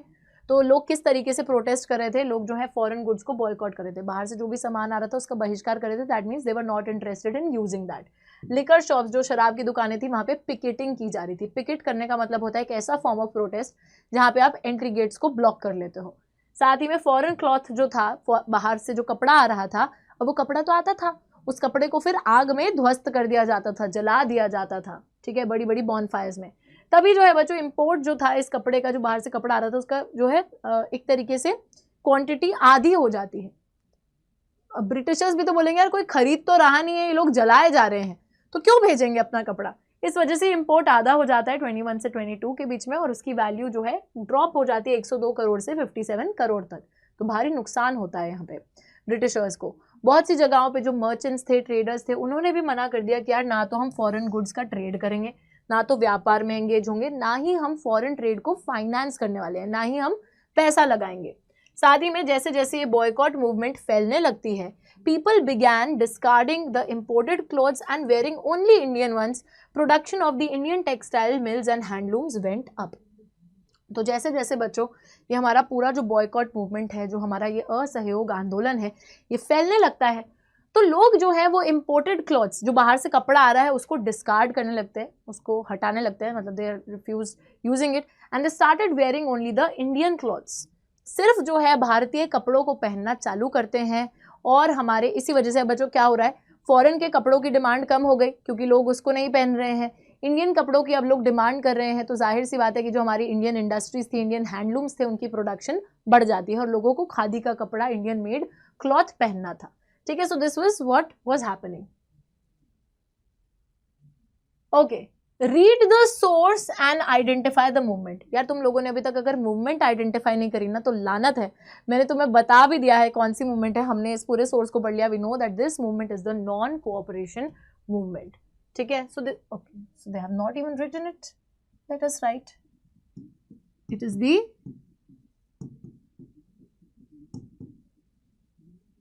और यार जब भी मतलब एग्जाम के अंदर कुछ ऐसे लिखना है ना, तो सिर्फ ऐसे लिख नहीं देना कि नॉन कोऑपरेशन मूवमेंट, हमें लिखना है कि the movement that has been mentioned in the source is the non cooperation movement, मतलब एक सेंटेंस फॉर्म करके ही उसको लिखना ढंग से। ऑलराइट, आई होप ये बात आप लोगों को बिल्कुल क्लियर है। ठीक है, आगे देखिए। Explain the effect of the boycott movement on foreign textile trade. अब बच्चों, ये जो बॉयकॉट मूवमेंट हो रही थी, इसका फॉरेन टेक्सटाइल ट्रेड पे क्या असर पड़ा? यार फॉरेन टेक्सटाइल ट्रेड का मतलब है कि जो हमारा ब्रिटिश गुड्स इंपोर्टेड टेक्सटाइल्स, ये जो सारी चीजें इंपोर्ट कराई जाती थी इंडिया के अंदर, ये जितना ब्रिटिश गुड्स जो है इंडिया में आ रहा था, तो क्या हुआ? मतलब बॉयकॉट मूवमेंट थी, फॉरेन टेक्सटाइल ट्रेड, ये सब चल रहा है। ठीक है, इससे हमारे ऊपर क्या असर पड़ा? इस बॉयकॉट मूवमेंट का क्या असर पड़ा? देखो क्या असर पड़ा था, याद रखिएगा। हम लोग देख रहे थे बच्चों कि लोग ना डिस्कार्ड करने लग गए थे। बाहर से जो भी गुड्स आ रहे हैं, बाहर से जो भी सामान आ रहा है, बाहर से जो भी कपड़ा आ रहा है, पीपल बिगैन डिस्कार्डिंग इट। उसी के साथ बाहर से जो कपड़ा आ रहा था, लोग उसको बड़ी बड़ी बॉनफायर में जला रहे हैं। अब जाहिर सी बात है यार कि अगर आप कोई सामान भिजवा रहे हो और लोग उसको खरीद भी नहीं रहे हैं, लोग उसको पहन भी नहीं रहे हैं, लोग उसको आग में जला रहे हैं, so why would you in the very first place send it? या फिर उसको आप क्यों मंगवाओगे ब्रिटेन से? ठीक है, तो इसी वजह से जो फॉरेन क्लॉथ था उसके इंपोर्ट्स आधे हो जाते हैं एक साल के अंदर अंदर, और ब्रिटिशर्स को काफ़ी नुकसान होता है because people were burning it. तो फॉरेन टेक्सटाइल ट्रेड कम हो गया था और इंडियन टेक्सटाइल की जो डिमांड है वो ऊपर चली गई थी। ठीक है, foreign textile trade declined and demand Indian textiles की जो थी, भारत में बनने वाले जो कपड़े की थी, वो डिमांड काफ़ी बढ़ चुकी थी। ठीक है, उसी के साथ साथ हम लोग देखते हैं how was the effect of the movement on the economic front. Economic front में बात की जाती है बच्चों, तो वही डिमांड, सप्लाई, प्राइस, ये वो, तो सब वही सब बताना होगा। तो यहाँ पर आप लिखोगे कि यार देखो इकोनॉमिक फ्रंट पे जरा देखते हैं, वापस चलते हैं पैराग्राफ पे। इकोनॉमिक फ्रंट पे देखते हैं क्या हुआ। देखिए इकोनॉमिक फ्रंट पे भी सी कि the import of foreign cloth halved. अब यहाँ पर आप इकोनॉमिक सेंस में आपको बात करनी है तो आप ना टेक्निकली बात करोगे। यार जो इंपोर्ट था फॉरेन क्लॉथ का वो आधा हो जाता है 21 से 22 में, और उसकी वैल्यू जो है वो भी 102 करोड़ से 57 करोड़ तक आ जाती है। तो ये वाली लाइन इंक्लूड करोगे।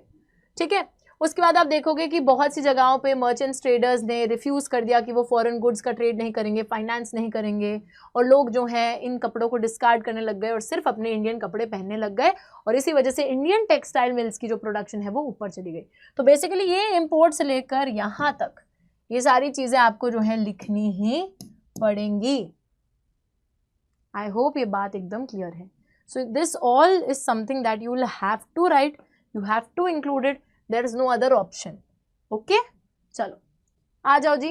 7th क्वेश्चन पे हम लोगों ने कर लिया है कंप्लीट। अब 8th क्वेश्चन पे आ जाते हैं बच्चों, और इस पैराग्राफ को भी पढ़ लेते हैं। ठीक है, चलो क्या है पढ़ लेते हैं। ओहो, फिर से गांधी जी आ गए, और गांधी जी यहाँ पे क्या बात कर रहे हैं। Mahatma Gandhi found in salt a powerful symbol that could unite the nation. On 31st of January 1930, he sent a letter to Viceroy Irwin stating 11 demands. Some of these were of general interest, others were specific demands of different classes, from industrialists to peasants. The idea was to make the demands wide-ranging so that all the classes within Indian society could identify with them and everyone could be brought together in a united campaign. The most stirring of all was the demand to abolish the salt tax. Salt was something consumed by the rich and the poor alike, and it was one of the most essential items of food. The tax on salt and the government monopoly over its production, Mahatma Gandhi declared, that revealed the most oppressive face of the British rule. तो यार यहाँ पे गांधी जी की बात की जा रही है, हमारे फादर ऑफ द नेशन की, और फादर ऑफ द नेशन को लगा कि जो नमक है ना वो एक बहुत पावरफुल चीज़ है जो कि हमारे पूरे देश को यूनाइट कर सकती है, पूरे देश को एकजुट कर सकती है, साथ में ला सकती है। तो 31st of Jan 1930 में इन्होंने एक लेटर लिखा वाइसरॉय इरविन को। ठीक है बच्चों, तो ये वाइसरॉय इरविन को एक लेटर लिख के भेजते हैं जहाँ पर ये 11 डिमांड्स भेजते हैं। ही स्टेटेड 11 डिमांड्स। तो बहुत सी डिमांड्स जनरल इंटरेस्ट की डिमांड्स थी। मतलब अब देखो 11 डिमांड तो लिखी थी, बेसिकली कॉन्टेक्स्ट क्या है, नॉन कोऑपरेशन मूवमेंट खत्म होती है, उसके बाद बच्चों गांधी जी बोलते हैं कि अभी ना हमें एक ऐसी मूवमेंट की ज़रूरत है जहाँ पे हम सत्याग्रही को ट्रेन करें, एक फुल फ्लेजेड मूवमेंट कर सकें जहाँ पे अहिंसा ना हो, मतलब अहिंसा ना हो नहीं, हिंसा ना हो, हिंसा ही तो होनी चाहिए, हिंसा ना हो, ठीक है, वायलेंट नहीं होना है, साइलेंट हो जाना है, नॉन वायलेंट तरीके से करना है सब कुछ। तो ये ना एक वाइसरॉय इरविन जो कि हमारे ब्रिटिश गवर्नमेंट के लीडर होते हैं उस टाइम पे इंडिया के अंदर, उनको एक लेटर लिख के भेजते हैं जहाँ पे ये 11 डिमांड्स करते हैं, ठीक है। अब ये कुछ डिमांड्स ऐसी थी कि काफ़ी स्पेसिफिक डिमांड्स थी कि कुछ फार्मर्स के लिए डिमांड्स है, कुछ ट्रेडर्स के लिए डिमांड है, ऑल ऑफ दैट। लेकिन कुछ डिमांड्स जनरल इंटरेस्ट की डिमांड्स थी कि जो सबके लिए हैं, तो कुछ जनरल इंटरेस्ट की है, कुछ स्पेसिफिक डिमांड्स इन्होंने करी। लेकिन एक जो डिमांड थी which was like the most stirring of all, that was the demand to abolish the salt tax, है ना। मोस्ट स्टिरिंग डिमांड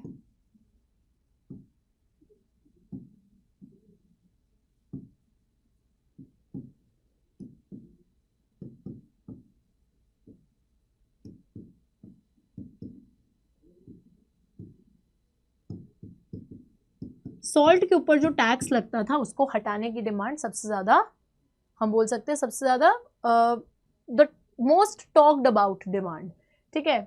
चलिए, तो हर किसी के लिए, इंडस्ट्रियलिस्ट के लिए, कुछ पेजेंट्स के लिए, कुछ जनरल इंटरेस्ट के लिए सब डिमांड्स लिखते हैं। एंड आइडिया जो था वो डिमांड्स को वाइड रेंजिंग बनाने का था कि जितने भी इंडियन सोसाइटी, भारत के समाज में जितने भी अलग अलग वर्ग के लोग रहते हैं वो सभी उससे आइडेंटिफाई कर सके एंड हर किसी को साथ में लाया जा सके कि उनको लगे कि हाँ, पेजेंट्स को लगे कि हाँ हाँ गांधी जी ने हमारे लिए भी कुछ लिखा है, इंडस्ट्रीज को लगे हमारे लिए भी कुछ लिखा है। तो हर किसी एक ग्रुप के लिए कुछ ना कुछ डिमांड्स करी गई थी ताकि सब लोग साथ में आ सके और इस कैंपेन का हिस्सा बन सके। कौन सी कैंपेन अभी बताते हैं, ठीक है। The most stirring of all demand was to abolish the salt tax. Salt tax को हटाने की डिमांड सबसे ज्यादा भयंकर डिमांड थी, क्योंकि बच्चों नमक एक ऐसी चीज है जो कि अमीर गरीब सभी लोग कंज्यूम करते हैं, है ना। It is something that is consumed by the rich and the poor alike, and it was one of the most essential items of food. खाने की भी सबसे ज्यादा एक जरूरतमंद चीज थी नमक, ठीक है। It was one of the most essential items of food. The tax on salt and the government monopoly over its production, Gandhi ji declared that revealed the most oppressive face of the British rule. तो नमक पर जो tax लगा था और जो government की monopoly थी उसके ऊपर, मोनोपोली का मतलब है कि गवर्नमेंट की जो एक तरीके से उसके ऊपर एक सोल राइट ऑफ प्रोडक्शन था। मोनोपोली का मतलब ये था बच्चों कि ब्रिटिश गवर्नमेंट इकलौती थी जो कि नमक बना सकती थी, कोई भी और नमक नहीं बना सकता था ब्रिटिश गवर्नमेंट के अलावा, ठीक है। तो गवर्नमेंट की मोनोपोली थी उसके प्रोडक्शन के ऊपर। तो महात्मा गांधी जी ने डिक्लेयर करा कि ये जो मोनोपोली लगाई है, पहली बात तो आपने कि आप इकलौते ऐसे हो जो कि नमक बना सकते हो, ऊपर से नमक पे आपने टैक्स और लगा दिया, तो एक गरीब इंसान के लिए तो काफी मुश्किल हो गया उस नमक को खरीदना। तो काफी आपकी ऑपरेसिव साइड है, काफी क्रूर साइड है, जहां पर आप नमक जैसी एक बेसिक कमोडिटी पर भी टैक्स लगा रहे हैं और उस पर भी मोनोपोली अपनी लगा रहे हैं। तो गांधी जी को ये चीज अच्छी नहीं लगी थी और उनके हिसाब से नमक पर ये टैक्स लगाना जो है ब्रिटिशर्स की मोस्ट ऑपरेसिव साइड थी। आगे देखिए, अब यहां पर how did Gandhi ji react to the salt law, कैसे रिएक्ट करते हैं सॉल्ट लॉ के टुवर्ड्स। हम लोग देखते हैं बच्चों, गांधी जी बोलते हैं कि सॉल्ट पे जो टैक्स लगा है और जो सॉल्ट लॉ है जहां पे ब्रिटिशर्स के पास एक कंप्लीट मोनोपोली है, तो that is like that reveals the most oppressive side of the Britishers and that is why he wrote 11 demands to Lord Irwin, जहां पे उन्होंने सॉल्ट टैक्स को हटाने की बात करी थी। That is how he reacted. Which incident marked as the beginning of the civil disobedience movement? अच्छा बच्चों, यहाँ पर जिस मूवमेंट की बात की जा रही थी जो कि तब चालू होती है, जब ये डिमांडें लिखते हैं, एक टाइम देते हैं इरविन जी को कि भाई इस डेट तक डिमांड मान लो, इरविन जी मानते नहीं है, ठीक है। आफ्टर दिस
सब लिख दिया, हाँ।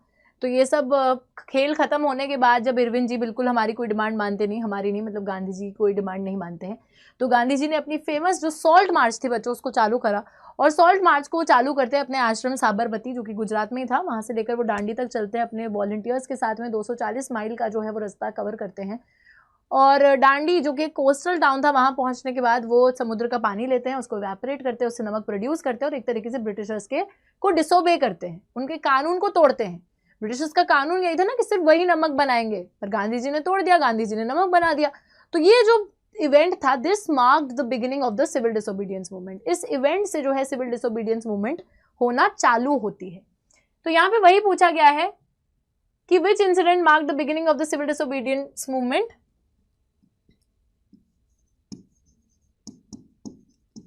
The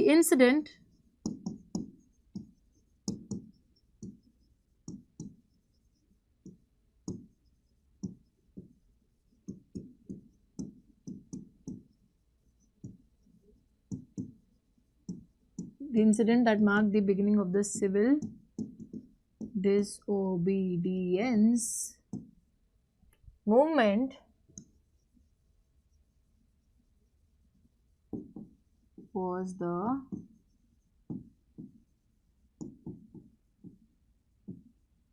salt march. तो इस तरीके से आपको आंसर लिखना होगा, इस तरीके से आपको क्वेश्चन से आंसर को फ्रेम करना होगा, ठीक है। नेक्स्ट देखिए क्वेश्चन क्या है, Why salt was chosen as a weapon by Gandhi ji to fight against the Britishers। बच्चों नमक जैसी चीज को एक हथियार की तरह इस्तेमाल करा गया है गांधी जी द्वारा ब्रिटिशर्स के अगेंस्ट लड़ाई लड़ने में। क्यों? क्योंकि salt is something that is consumed by the rich and poor alike. It is a necessity। एक ज़रूरत की चीज़ है, अमीर गरीब सभी लोग नमक को कंज्यूम करते हैं, तभी जो है गांधी जी ने इसको। और गांधी जी क्या मानते थे कि नमक पर टैक्स लगाना reveals the most oppressive side of the British. तो आप ऐसे लिख सकते हो पूरा आंसर, ठीक है। तो यहाँ पर आप लिखोगे कि salt was something consumed by the rich and the poor alike, it is one of the most essential items of food, it's a necessity, most essential item है खाने का। और टैक्स जो है सॉल्ट पर, गवर्नमेंट की जो मोनोपोली है उसके ऊपर, इससे जो है मोस्ट ऑप्रेसिव फेस दिखता है ऑफ द ब्रिटिश रूल। तो this whole thing like you can include in that particular answer 3, ठीक है। चलिए अब जो आते हैं हम लोग सेकंड लास्ट क्वेश्चन पे आ गए हैं, जो कि है बच्चे हमारा क्वेश्चन नंबर 9। चलिए फटाफट से इसको अटेम्प्ट कर लेते हैं, क्या है क्वेश्चन देख लेते हैं। Socially and politically, a landed aristocracy was the most dominant class on the continent. The members of this class were united by a common way of life that cut across regional divisions. They owned estates in the countryside and town houses, and they also spoke French for the purposes of diplomacy and in high society. Their families were often connected by the ties of marriage. This powerful aristocracy was, however, numerically a very small group. The majority of the population was made up of the peasantry. To the west, the bulk of the land was farmed by tenants and small owners, while in the eastern and central Europe, the pattern of land holding was characterized by vast estates, which were cultivated by the serfs. बच्चों अब ये जो question है ये आपके rise of nationalism in Europe से है, और यहाँ पे बोला जा रहा है कि सामाजिक और राजनीतिक तौर पर एक लैंडेड अरिस्टोक्रेसी की बात की जा रही है कि एक अरिस्टोक्रेटिक क्लास थी जो कि सबसे ज़्यादा डोमिनेंट क्लास थी पूरे कॉन्टिनेंट, यूरोपियन कॉन्टिनेंट में सबसे ज़्यादा डोमिनेंट क्लास थी दी अरिस्टोक्रेसी, ठीक है। अरिस्टोक्रेसी यानी कि जो नोबिलिटी थी, जो राजा महाराजा के आसपास जो उनके रिश्तेदार वगैरह होते थे, जो बहुत अमीर अमीर लोग थे, उनकी बात की जा रही है। सबसे ज़्यादा डोमिनेंट है, ऑल्दो नंबर्स में सबसे कम है, नंबर्स में अरिस्टोक्रेसी सबसे कम है, लेकिन वैसे it's the most dominant class क्योंकि अमीर है, पैसा है, पावर है, ठीक है। Now the members of this class were united by a common way of life that cut across regional division. तो यार तुम लोग देखते हो, चाहे कोई अमीर बॉम्बे में रह रहा हो या दिल्ली में रह रहा हो या पंजाब में रह रहा हो, अमीरों के रहने का तरीका तो एक जैसा होता है। तो वही बात की जा रही है, चाहे वो यूरोप में कहीं पर भी अरिस्टोक्रेसी रहती हो, है ना, दूर दराज रहती हो, लेकिन उनका जो जीने का तरीका था, it was like a common way of life that they lived. They owned estates in the country side and town houses. Country side यानी कि गांव वगैरह के अंदर ये लोग एस्टेट्स ओन करते थे, बड़े बड़े एस्टेट्स, टाउन हाउसेस थे इनके. They spoke French for purposes of diplomacy and in high society. ये लोग जो है फ्रेंच भाषा में बात भी करते थे डिप्लोमेटिक पर्पसेस के लिए हाई सोसाइटी में। Their families were often connected by the ties of marriage, और इनके जो परिवार थे वो शादी ब्याह के रिश्ते से, बंधन से बंधे हुए थे। दिस एक्चुअली मीन्स कि यार जो अरिस्टोक्रेट्स थे एक तरीके से वो आपस में, अमीर तो अमीरों में ही शादी करेंगे ना, तो शादी के बंधनों से बंध जाते थे कि आपकी बेटी, अरे आप भी अमीर मैं भी अमीर, हाँ चलो आपकी बेटी से अपने बेटे की शादी करवा देते हैं, उस तरीके से। सो ये जो पावरफुल अरिस्टोक्रेसी थी हाउएवर न्यूमेरिकली बहुत छोटा था ग्रुप, नंबर्स में बहुत कम थी, बट वैसे सबसे ज़्यादा पावरफुल थी। मेजॉरिटी पॉपुलेशन जो थी, मेजॉरिटी पॉपुलेशन क्या थी, पेजेंट्री, तो सबसे ज़्यादा लोग जो थे वो पेजेंट्स थे पॉपुलेशन की अगर बात करी जाए तो। एंड ये जो पेजेंट्स थे, to the west, western side में bulk of the land was farmed by tenants and small owners, while in the eastern and central Europe the pattern of land holding was characterized by vast estates which were cultivated by the serfs। तो यार अगर जैसे Europe है, ये waste मान लेते हैं, central Europe मान लेते हैं, ईस्टर्न यूरोप मान लेते हैं, वेस्टर्न यूरोप मान लेते हैं। वेस्टर्न यूरोप में हम लोग देखते हैं कि जो पेजेंट्स रहते थे, bulk of the land was farmed by tenants and small owners. तो वेस्टर्न साइड पे तो जो पेजेंट्स थे या तो वो स्मॉल ओनर्स थे, यानी कि कुछ ऐसे पेजेंट्स थे जिनके पास अपनी छोटी छोटी ज़मीनें थी, या फिर कुछ पेजेंट्स टेनेंट्स थे जिन्होंने किराए पे ज़मीनें ले रखी थी और उस पर वो लोग खेती किया करते थे। वहीं पे जो ईस्टर्न और सेंट्रल यूरोप है, ईस्टर्न और सेंट्रल यूरोप के अंदर लैंड होल्डिंग का पैटर्न बिल्कुल डिफरेंट था, ठीक है। So it was characterised by vast estates which were cultivated by the serfs. हमारे ईस्टर्न साइड पे और सेंट्रल हिस्से में हम लोग देख रहे हैं कि बड़ी बड़ी एस्टेट्स थी लैंड होल्डिंग की, जिसको सर्फ जो है, सर्फ यानी कि एक तरीके से हम लेबर होने के उसको सर्फ बोलते हैं, ठीक है। तो सर्फडम चलता था उस state of being a labour. So जो सर्फ्स थे, जो बड़े बड़े लोग जो है अपने फील्ड्स पे इनको लेबर की तरह रखवाते थे, जिनके पास खुद की कोई ज़मीनें नहीं होती थी, तो सर्फ्स यहाँ पे कल्टिवेट किया करते थे। ओके, क्वेश्चन आ गया है, which among the following is true about pageantry. चलिए बच्चों, तो यहाँ पर ना थोड़े डिफरेंट टाइप के हमारे लास्ट के 2 क्वेश्चंस हैं, जहाँ पे हमारे मल्टीपल चॉइस क्वेश्चंस हैं। तो यहाँ पे बोला जा रहा है कि इनमें से कौन सी चीज हमारे पेजेंट्री के बारे में बिल्कुल सच है। पेजेंट्स के बारे में बताना है। Were the pageants numerically a dominant class, numbers में क्या वो सबसे ज्यादा प्रभुत्व, सबसे डोमिनेंट थे? क्या वो सामाजिक तौर पे डोमिनेंट क्लास थी? क्या वो फ्लुएंट थे इन फ्रेंच, या फिर क्या वो ओनर्स थे ऑफ द टाउन हाउसेस?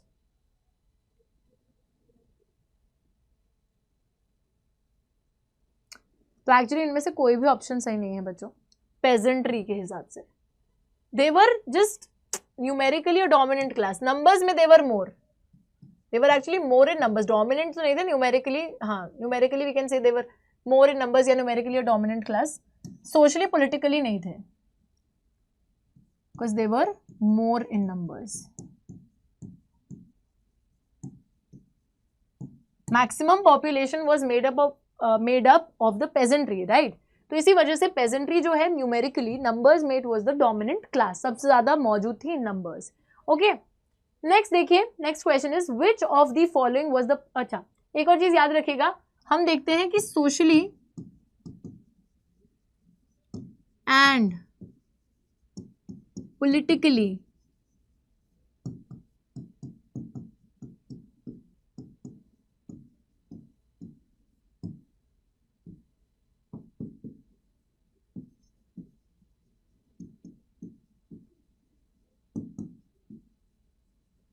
ठीक है, सोशली और पॉलिटिकली, सामाजिक और राजनीतिक रूप से अरिस्टोक्रेसी सबसे ज्यादा डोमिनेंट क्लास थी, बट वैसे अगर देखा जाए तो पेजेंट्री नंबर्स के मामले में सबसे ज्यादा डोमिनेंट थी।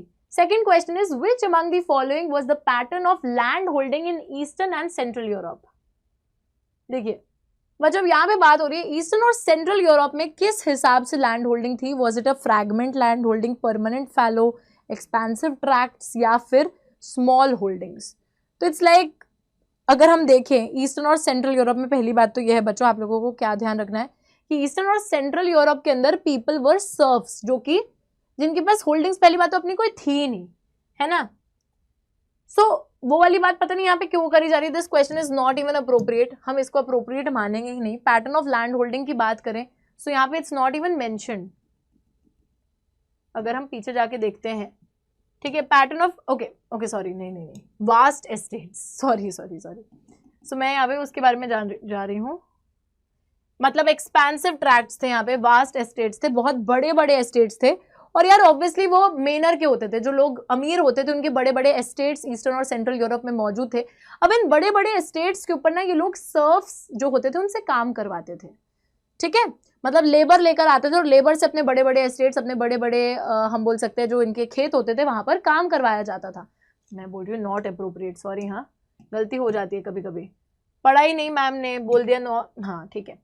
तो एक्सपेंसिव ट्रैक्ट्स की बात है, बड़े बड़े खेत थे, उन खेतों पर जो है सर्फडम करा जाता था, लेबर से काम करवाया जाता था, बहुत सारे किसान जो थे जिनके पास अपनी खुद की जमीनें नहीं थी, ठीक है। तो ईस्टर्न सेंट्रल यूरोप में ऐसा चलता था। वेस्टर्न यूरोप की बात करें तो वेस्टर्न यूरोप में हम लोग देखते हैं कि लोगों के पास छोटी छोटी जमीनें मौजूद थी, या फिर लोग जो है किराएदार की तरह किराए की जमीनों पर काम किया करते थे। ऑलराइट, चलो नेक्स्ट क्वेश्चन पे आ जाते हैं। नेक्स्ट क्वेश्चन क्या है? Which among the following factors connected the families of landed aristocracy? बच्चों, जो हमारे अरिस्टोक्रेट्स थे उनको किस फैक्टर ने एक तरीके से आपस में जोड़ रखा था, किस चीज ने आपस में उनको जोड़ रखा था? फ्रेंच लैंग्वेज ने जोड़ रखा था, उनकी पॉपुलेशन की वजह से, वो उनके पॉपुलेशन के स्ट्रेंथ की वजह से वो लोग जुड़े हुए थे, कॉमन ऑक्यूपेशन, सबका एक ही पेशा था, या फिर टाइज ऑफ मैरिज। तो ये चीज आपको पता होनी चाहिए कि they were actually connected through the ties of marriage. अमीर खानदान वाले लोग अमीर ही खानदान में अपने बच्चे की शादी करवा देते थे, तो इन्हीं टाइज ऑफ मैरिज की वजह से ये लोग जुड़े हुए थे, ठीक है। That is how they were connected.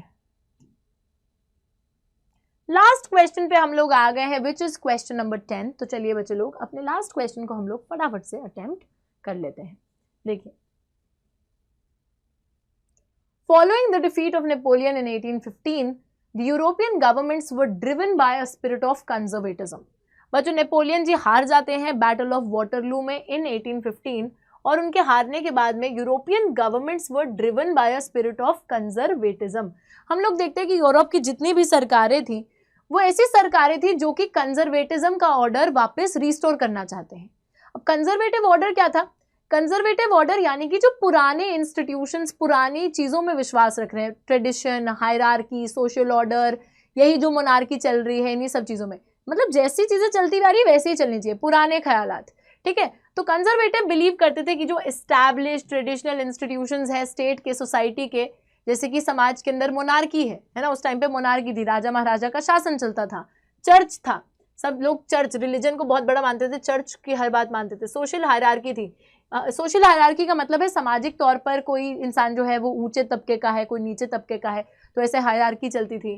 Property जो थी लोगों के पास, जो फैमिली का इंस्टीट्यूशन था, तो ये कहते थे कि जो सोसाइटी में जैसी चीजें हैं ना वैसी ही रहनी चाहिए, ट्रेडिशनल चीजों को प्रिजर्व करके रखना है।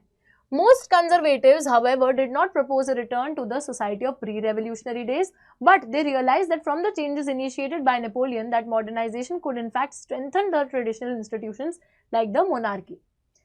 अब यार ये कंजर्वेटिव्स इतने चालू हैं कि ये बोलते हैं कि भाई देखो, जरूरी नहीं, हम ये नहीं कह रहे कि वापस चले जाओ, जैसे सोसाइटी पहले हुआ करती थी वैसे चले जाओ, वैसे भी जाने की जरूरत नहीं है, और जैसे कुछ चीजें जो मॉडर्नाइजेशन नेपोलियन ने करी थी अपने टाइम में, जो कुछ वो एडमिनिस्ट्रेटिव चेंजेस लेकर आए थे, ठीक है, अगर वो चेंजेस हमारी ट्रेडिशनल चीजों को और मजबूत बना सकते हैं, जैसे कि अगर कुछ चेंजेस के आने से मोनार्की, आर्मी, ब्यूरोक्रेसी और ज्यादा मजबूत बन सकती है, तो वैसे चेंजेस तो हम एक्सेप्ट करते हैं।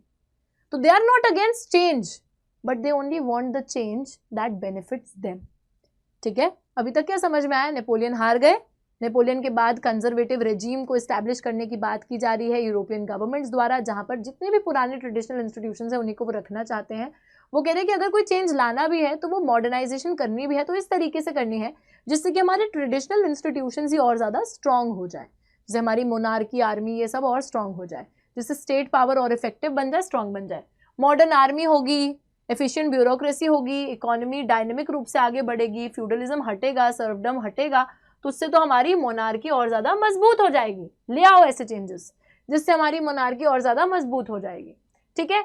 Now in 1815 the representatives of the European powers, Britain, Russia, Prussia, Austria, who had collectively defeated Napoleon, met at Vienna to draw up a settlement for Europe.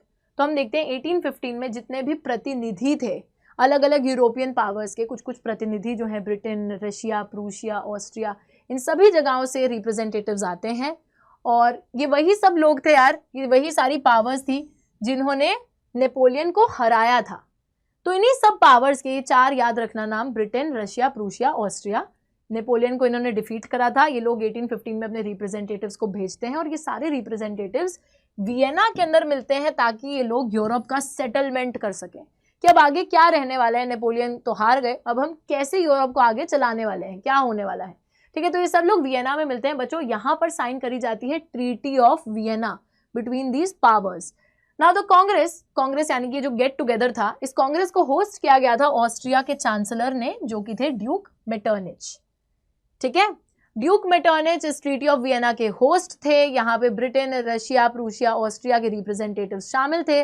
1815 का ये इवेंट था। यहाँ पे लोग ट्रीटी ऑफ वियना 1815 की sign करते हैं with the objective of undoing most of the changes that had come about in Europe during the Napoleonic Wars. तो ये लोग ट्रीटी ऑफ वियना को साइन करते हैं और ट्रीटी ऑफ वियना के थ्रू इन लोगों का उद्देश्य यही था कि इन लोगों को सारे जो जितने भी बदलाव यूरोप में आए थे, ठीक है, कब आए थे, नेपोलियन की वॉर्स के दौरान, उन सभी चेंजेस को इन्हें अंडू करना था, पलटना था, वापस हटाना था उन सभी बदलावों को। Bourbon dynasty which was deposed during the French revolution was restored to power. तो बर्बन डायनेस्टी जिसको फ्रेंच रेवोल्यूशन के दौरान हटा दिया गया था, उसको वापस पावर मिला है, क्योंकि इनका मकसद ही क्या था, कंजर्वेटिव ऑर्डर को वापस लाना, है ना, राजा महाराजा को वापस लाना। तो राजा को वापस लेकर आ गए। साथ ही में फ्रांस ने जितनी भी टेरिटरीज गेन करी थी नेपोलियन के टाइम के दौरान, तो नेपोलियन ने जितनी भी टेरिटरीज पे कब्जा अपना मारा था, ठीक है, अपने रूल के दौरान, उन सभी टेरिटरीज को छीन लिया गया। हम लोग देखते हैं कि वो सभी टेरिटरीज जो फ्रांस ने रीगेन करी थी, जो एनेक्स करी थी, उन सभी को वापस ले लिया जाता है। And a series of states were set up on the boundaries of France to prevent French expansion in the future.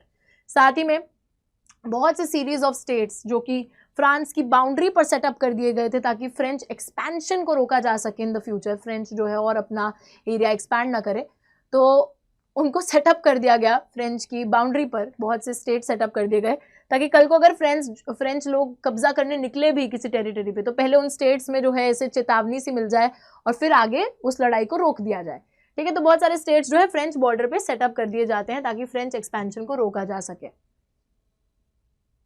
Question number 1 आ रहा है बच्चे यहाँ पे, लास्ट हमारे क्वेश्चन के अलग अलग क्वेश्चन आ रहे हैं। क्वेश्चन नंबर 1 है, विच of the following statements correctly describes European conservative ideology.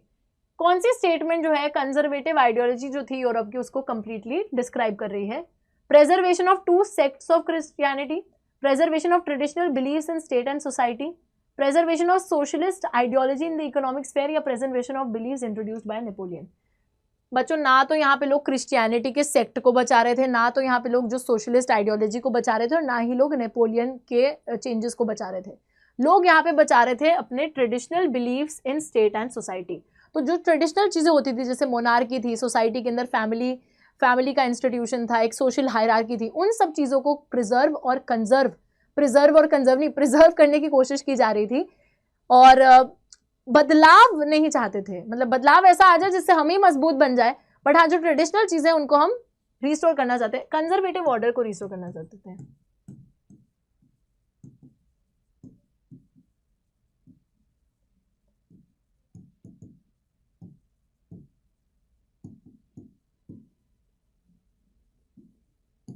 ठीक है, आगे देखिए। Identify the purpose to convene the Congress of Vienna in 1815। बच्चों, वियना कांग्रेस होती है 1815 में, क्यों होती है, what was the purpose behind it? To declare completion of German unification. ये इसलिए हुई थी ताकि जर्मन यूनिफिकेशन कंप्लीट हो गया है, इसको डिक्लेयर करने के लिए, ताकि कंजर्वेटिव रेजीम यूरोप में फिर से रिस्टोर करी जाए, ताकि इटालियन यूनिफिकेशन का प्रोसेस स्टार्ट करा जाए, या फिर वॉर डिक्लेयर कर दी जाए against France. So why was it, like what was the purpose behind the Congress of Vienna in 1815? That is what we want to know, and it's very very simple purpose ये था कि हम लोगों को एक तरीके से क्या करना था, to restore the conservative regimes in Europe। Conservative regimes को वापस से रिस्टोर करना था यूरोप के अंदर। चलिए, what did conservatives focus on at the Congress of Vienna? Select the appropriate option। Conservatives का फोकस किस चीज पे था कांग्रेस ऑफ वियना के दौरान पे, जब वो ट्रीटी ऑफ वियना साइन कर रहे थे, किस चीज पे फोकस था उनका? To introduce democracy in France, वो लोग फ्रांस के अंदर लोकतंत्र लेकर आना चाहते थे। To set up a new parliament in Australia, Australia में नया पार्लियामेंट लेके आना चाहते थे। To establish socialism in Europe, Europe के अंदर सोशलिज्म, गवर्नमेंट कंट्रोल लेकर आना चाहते थे, या फिर to reestablish peace and stability in Europe. क्या लेकर आना चाहते थे यार?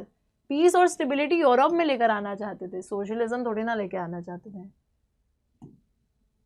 ठीक है, अब बच्चों नेक्स्ट था, how did the Congress of Vienna ensure peace in Europe, select the appropriate option. कैसे रिस्टोर करा peace? by giving power to the German Confederation, by not giving Austria control of northern Italy, by laying out a balance of power between all the great powers in Europe, या फिर by the restoration of the Bourbon dynasty। यार इन्होंने balance of power भी बनाया है great powers में, but restoration of bourbon dynasty भी इन्होंने करा, बर्बन डायनेस्टी को भी रिस्टोर करा, एक बैलेंस ऑफ पावर भी क्रिएट करा between all the great powers in Europe. ठीक है, तो यार यहाँ पे ना वैसे मतलब बड़ी सिंपल सी बात है कि ऑब्वियसली उन्होंने बर्बन डायनेस्टी को तो रिस्टोर करा था, बट बेसिकली बात ये हो रही है कि how did they maintain peace, मतलब हाउ डिड दे इंश्योर कि पीस बना रहे यूरोप के अंदर। तो उसके लिए the appropriate option is option C, कि उन्होंने एक तरीके से जितनी भी ग्रेट पावर्स थी यूरोप के अंदर वहाँ पे एक बैलेंस ऑफ पावर मेंटेन करने की कोशिश करी, और उससे वो लोग एक तरीके से वापस जो है ऑर्डर को रिस्टोर करना चाहते थे, एक बैलेंस मेंटेन करना चाहते थे, सुख शांति लाना चाहते थे। बट कहाँ शांति आएगी, ऐसे कैसे आएगी? ठीक है, तो इसी के साथ हमारा जो है बच्चों आज के जितने हमें क्वेश्चंस प्रैक्टिस करने थे हिस्ट्री के केस बेस्ड, वो हमने प्रैक्टिस कर लिए हैं। आई जस्ट होप कि आप लोग इतनी एनालिटिकली एग्जामिनेशन के अंदर भी केस बेस्ड क्वेश्चंस को अटेम्प्ट करें, जहां पर एक एक क्वेश्चन को ढंग से पढ़कर उसके आंसर्स को देने की कोशिश करें। कभी कभार क्वेश्चन से डायरेक्टली नहीं, बल्कि वैसे जो है क्वेश्चंस पूछ लिए जाते हैं जो कि कहीं ना कहीं उस कॉन्टेक्स्ट से रिलेटेड होंगे। तो अच्छे से अपने चैप्टर्स को पढ़ लो, ताकि कल को एग्जाम के अंदर हमको कोई भी दिक्कत तकलीफ ना मिले, ना आए। All right, so I will see you guys next time. Take care. तब तक के लिए and bye bye. Bye guys.